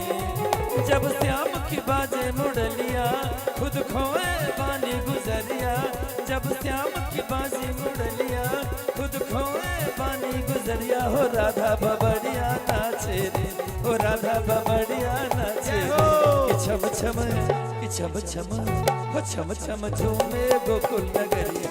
राधा बबड़िया नाचे रे, छम छम झूमे गोकुल नगरिया। राधा बबड़िया नाचे रे।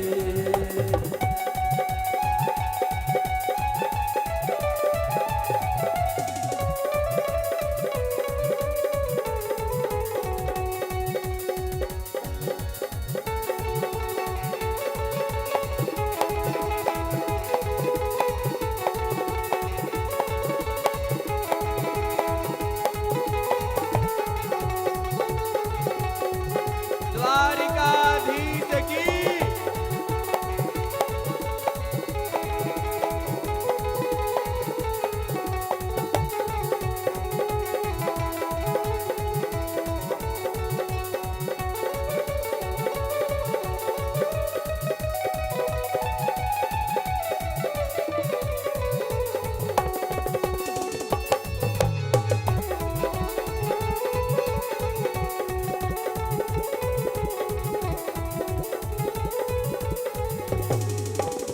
चल पवन पुड़बैया गावे कोयलिया मत वाली वाली वाली। वृंदावन की कुंज गलियन में झूमे डाली डाली डाली डाली। चल पवन पुड़बैया गावे कोयलिया मत वाली वाली वाली। वृंदावन की कुंज गलियन में झूमे डाली डाली डाली डाली। मस्ती की उठे लहरिया खुद खोए डाले। मस्ती की उठे लहरिया खुद खोए पानी गुजरिया। हो राधा बबरिया नाचे रे, हो राधा बबरिया नाचे रे। कि छम छम हो छम छम घूमे गोकुल नगरी। राधा बबरिया नाचे रे, छम छम झूमे गोकुल नगरी। राधा बबरिया नाचे रे।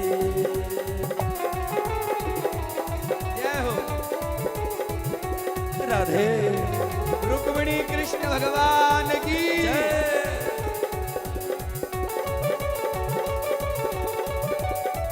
सारी गोपियां नाच रही है, रुक्मिणी माता भी नाच रही है और कन्हैया भी नाच रहे हैं। राधे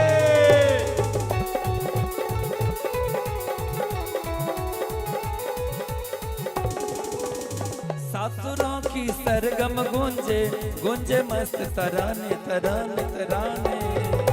राधा और कृष्ण की लीला कोई कोई ही जाने जाने जाने।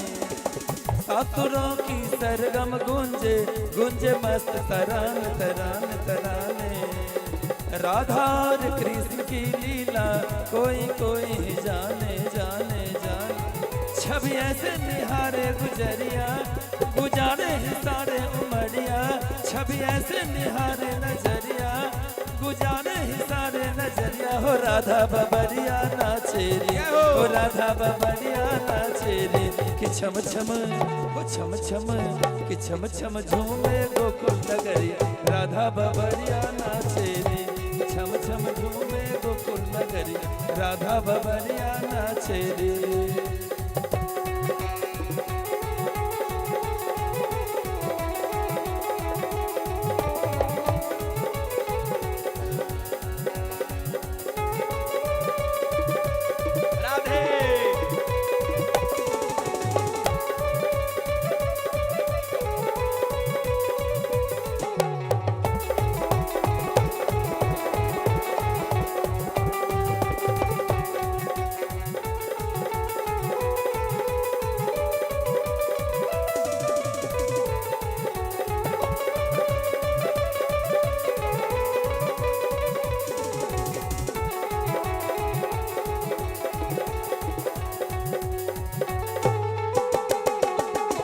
जय हो।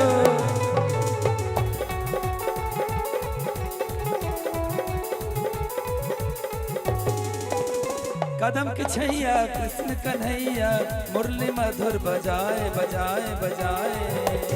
कदम के छैया कृष्ण कन्हैया सुख संताप मिटाए मिटाए मिटाए। रुक्मिणी माता की जय। रस भरी प्रेम की गगरिया छलकाए श्याम सबड़िया। रस भरी प्रेम की गगरिया छलकाए श्याम सुंदर। हो राधा बबड़िया नाचे रे, हो राधा बबड़िया नाचे रे। और चलते चलते दोनों हाथ ऊपर उठा करके सभी लोग बोल रुक्मिणी कृष्ण भगवान की। हो छम छम हो छम छम हो छम छम झूमे गोकुल नगरिया। राधा बबड़िया नाचे रे, छम छम झूमे गोकुल नगरी। राधा बबड़िया नाचे रे। जब श्याम की बाजे मुड़लिया खुद खोए पानी गुजरिया। जब श्याम की बाजे मुड़लिया खुद खोए पानी गुजरिया। हो राधा बबड़िया नाचे रे, हो राधा बबड़िया नाचे रे। कि छम छम कि छम छम हो छम छम झूमे गोकुल नगरी। राधा बबड़िया नाचे रे, छम छम झूमे गोकुल नगरी। ओ राधा बबड़िया नाचे रे, छम छम झूमे गोकुल नगरी। राधा बबड़िया नाचे रे, छम छम झूमे गोकुल नगरी। राधा बबड़िया नाचे रे, छम छम झूमे गोकुल नगरी। ओ राधा बबड़िया नाचे रे, ओ राधा बबड़िया नाचे रे। कृष्ण रुक्मिणी भगवान की। आपने गौर किया रुक्मिणी माता को प्राप्त करके हमारे कन्हैया बड़े नाच रहे थे। सब लोग कृष्ण रुक्मिणी भगवान के आरती का आनंद लेंगे।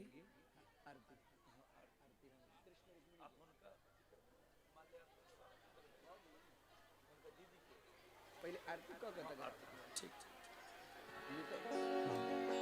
आइए भगवत प्रेमियों, दोनों को बिठा के आरती। भगवान श्री कृष्ण और रुक्मिणी की शादी के बाद हम लोग आरती करें।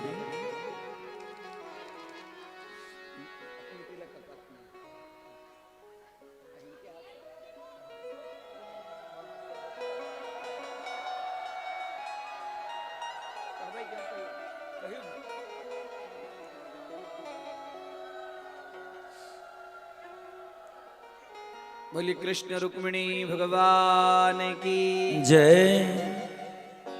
भगवान श्री कृष्ण रुक्मिणी माता के विवाह की खूब खूब बधाई आपको। बोलो बधाई हो। ऐसे हमारे इस कार्यक्रम को इतने सुंदर ढंग से सजाने में, इस कार्यक्रम के लिए आज प्रथम बार इतने 6 दिनों में आई है हमारी निभा जी। उनसे मैं आग्रह करूंगा कि वो स्टेज पे आए। निभा जी, बोले कृष्ण कन्हैया लाल की। खूब खूब उनका आभार। और वो पूरी गोपी के रंग में रंग गई थी और खुद नाची और सबको नचाई। उनको आकर देखते ही बहुत सारे लोग ऐसे ही नाचने लगे। हाँ? भक्ति का रंग में रंग गई। हम उनसे आग्रह करेंगे वो यहाँ आए। हाँ? और उनकी निभा दीदी से आग्रह है कि मंच पे आवे। और साथ में आलोक भैया जी, आलोक भैया जी साथ में जरूर मंच पे आमंत्रित उनको किया जा रहा है। और हम लोग जानते हैं भक्तों, मिथिला की बेटी, वास्तव में मिथिला की धरती, मिथिला की मिट्टी में वो शक्ति है जो सीता स्वरूपा निभा दीदी, जो दिल्ली से चलकर श्रीमद् भागवत कथा में आए हैं। इनके लिए जोरदार पहले ताली से स्वागत होनी चाहिए। और परसों आलोक भैया जी आकर के कथा में आनंद कर दिए। आज 4 चांद लगा दिए मिथिला की बेटी, जो हम लोग के सब की बहन। और दीदी का कहना क्या है जानते हैं? मैथिली में दीदी कह रहे थे कि हम मैथिल छी मिथिलावासी, हम मैथिल छी मिथिलावासी, पाग हमर पहचाने, राम छते पाहुन, सीता बहिन समाने। ताई माट पर हम और आलोक भैया दोनों सपत्नी, सीता स्वरूपा निभा दीदी और राम स्वरूपा आलोक भैया, इन दोनों के लिए एक बार जोरदार ताली होनी चाहिए। और सम्मान करते हैं कि मेरे समाज में, मेरे इलाके में इस तरह का फंक्शन होता रहे, बराबर होता रहे। बहुत बहुत आभार प्रकट करता हूं। और दीदी जी से आग्रह करूंगा कि ये पुष्प माला व्यास जी के हाथ से दोनों लोग जोरदार ताली होनी चाहिए। और एक पुष्प और जोरदार ताली होनी चाहिए एक बार, जो भगवान ऐसे ही भक्ति की प्रदान करते रहें और खुशियां भर भर झोली सब लोगों को उत्साह बढ़ाते रहें। इसी तरह मंगल मंगलमय शुभकामना इस मंच से, इस व्यासपीठ से दिया जा रहा है कि मेरे समाज में ऐसा हो और ऐसा होना चाहिए। आइए भक्तों, हम लोग आरती की तैयारी करें।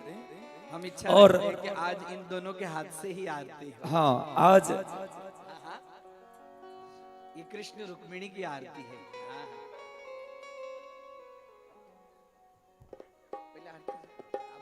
हाँ भक्तों, कुछ घोषणा है जो आरती के बाद निश्चित रूप से आप लोग सुनिएगा।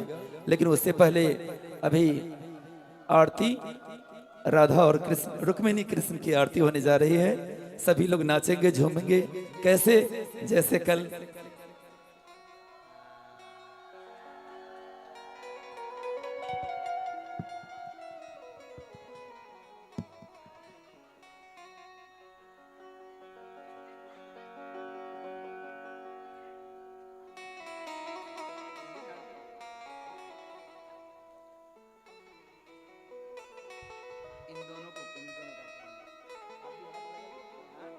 लीजिए, उनको बुला लीजिए।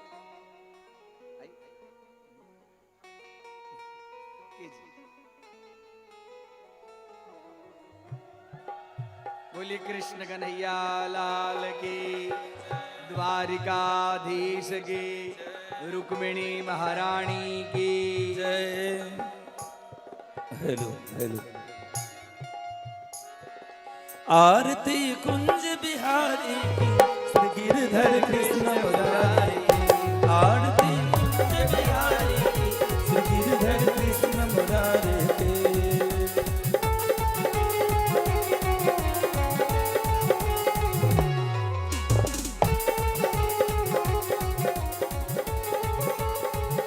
गगन सम अंग कांत काली, राधिका चमक रही आली। गले में बैजंती माला, बजावे मुरली मधुर बाला। श्रवण में कुंडल झलकाला, नंद के आनंद नंद लाला। गगन सम अंग कांत काली, राधिका चमक रही आली। लतन में ठाले बनमाली, भ्रमर सी अल कस्तूरी तिल। चंद्र सी झल ललित छवि, श्याम प्यारी की। श्री गिरधर कृष्ण मुरारी की, आरती कुंज बिहारी की। श्री गिरधर कृष्ण मुरारी की।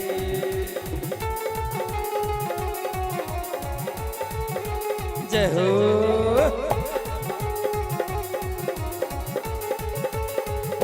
कनकमय मोर मुकुट बिल से, देवता दर्शन को तरसे। गगन सौ सुमन रास बरसे, बजे मूर्छंग मधुर मृदंग। ग्वालनी संग अतुल रति गोप कुमारी की। श्री गिरधर कृष्ण मुरारी, आरती कुंज बिहारी की। श्री गिरधर कृष्ण मुरारी की।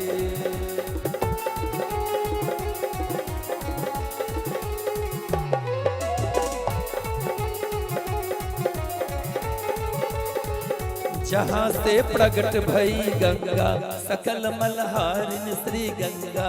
स्मरण ते होत मोह भंगा, बसी शिव श्री जटा के बीच। हरे अधिक चरण छवि श्री बनवारी की। श्री गिरधर कृष्ण मुरारी की, आरती कुंज बिहारी की। श्री गिरधर कृष्ण मुरारी की।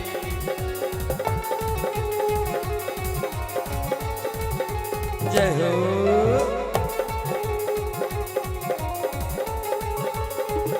चमकती उज्जवल तट रेणु, बज रही वृंदावन वेणु। चहो दिस ग्वाल बाल धेनु, हसत मृद मंद चांदनी। कटत भव ढेर सुन दीन दुखारी की। श्री गिरधर कृष्ण मुरारी की, आरती कुंज बिहारी की। श्री गिरधर कृष्ण मुरारी की। हरे कृष्णा कृष्ण कृष्ण हरे हरे। हरे रामा राम राम हरे हरे। हरे कृष्णा कृष्ण कृष्ण हरे हरे। हरे राम राम राम हरे हरे। हरे कृष्णा कृष्ण कृष्ण हरे हरे। हरे राम राम राम हरे हरे। आरती कुंज बिहारी की, श्री गिरधर कृष्ण मुरारी की। आरती कुंज बिहारी की, श्री गिरधर कृष्ण मुरारी की। श्री गिरधर कृष्ण मुरारी की। श्री गिरधर कृष्ण मुरारी की। हरि ओम। रघोरम करुणावतारम, संसार सारम भुजगेन्द्रहारम। सदा वसंतम हृदयारविंदे, भवम भवानी सहितं नमामि। मंगलम भगवान विष्णु, मंगलम गरुड़ध्वज, मंगलम पुंडरीकाक्ष, मंगलाय तनो हरि। सर्वार्थ साधिके शरणे त्र्यंबके गौरी नारायणी नमोस्तुते। सर्वा बाधा विनिर्मुक्तो धन धान्य सुतानुतः मनुष्यो मत प्रसादेन भविष्यति न संशयः। पुष्पांजलि। हरे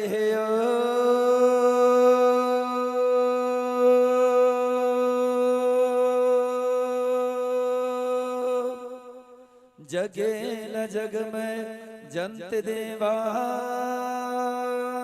स्थान धर्मान प्रथमान सन्न तेह नाकम महिमानः सचंत्र यत्र पूर्वे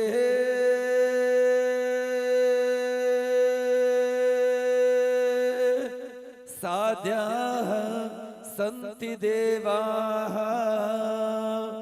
नाना सुगंध पुष्पाणि यथा कालोद्भवानि च पुष्पांजलि मया दत्ता गृहाणा परमेश्वरी त्वमेव माता च पिता त्वमेव बन्धुश्च सखा त्वमेव विद्या द्रविणं त्वमेव सर्वं मम देव त्वमेव सर्वं मम देव मंत्र पुष्पांजलि। भगवते श्री भागवत नारायणाय नमः। राधा कृष्णाभ्यां नमो नमः।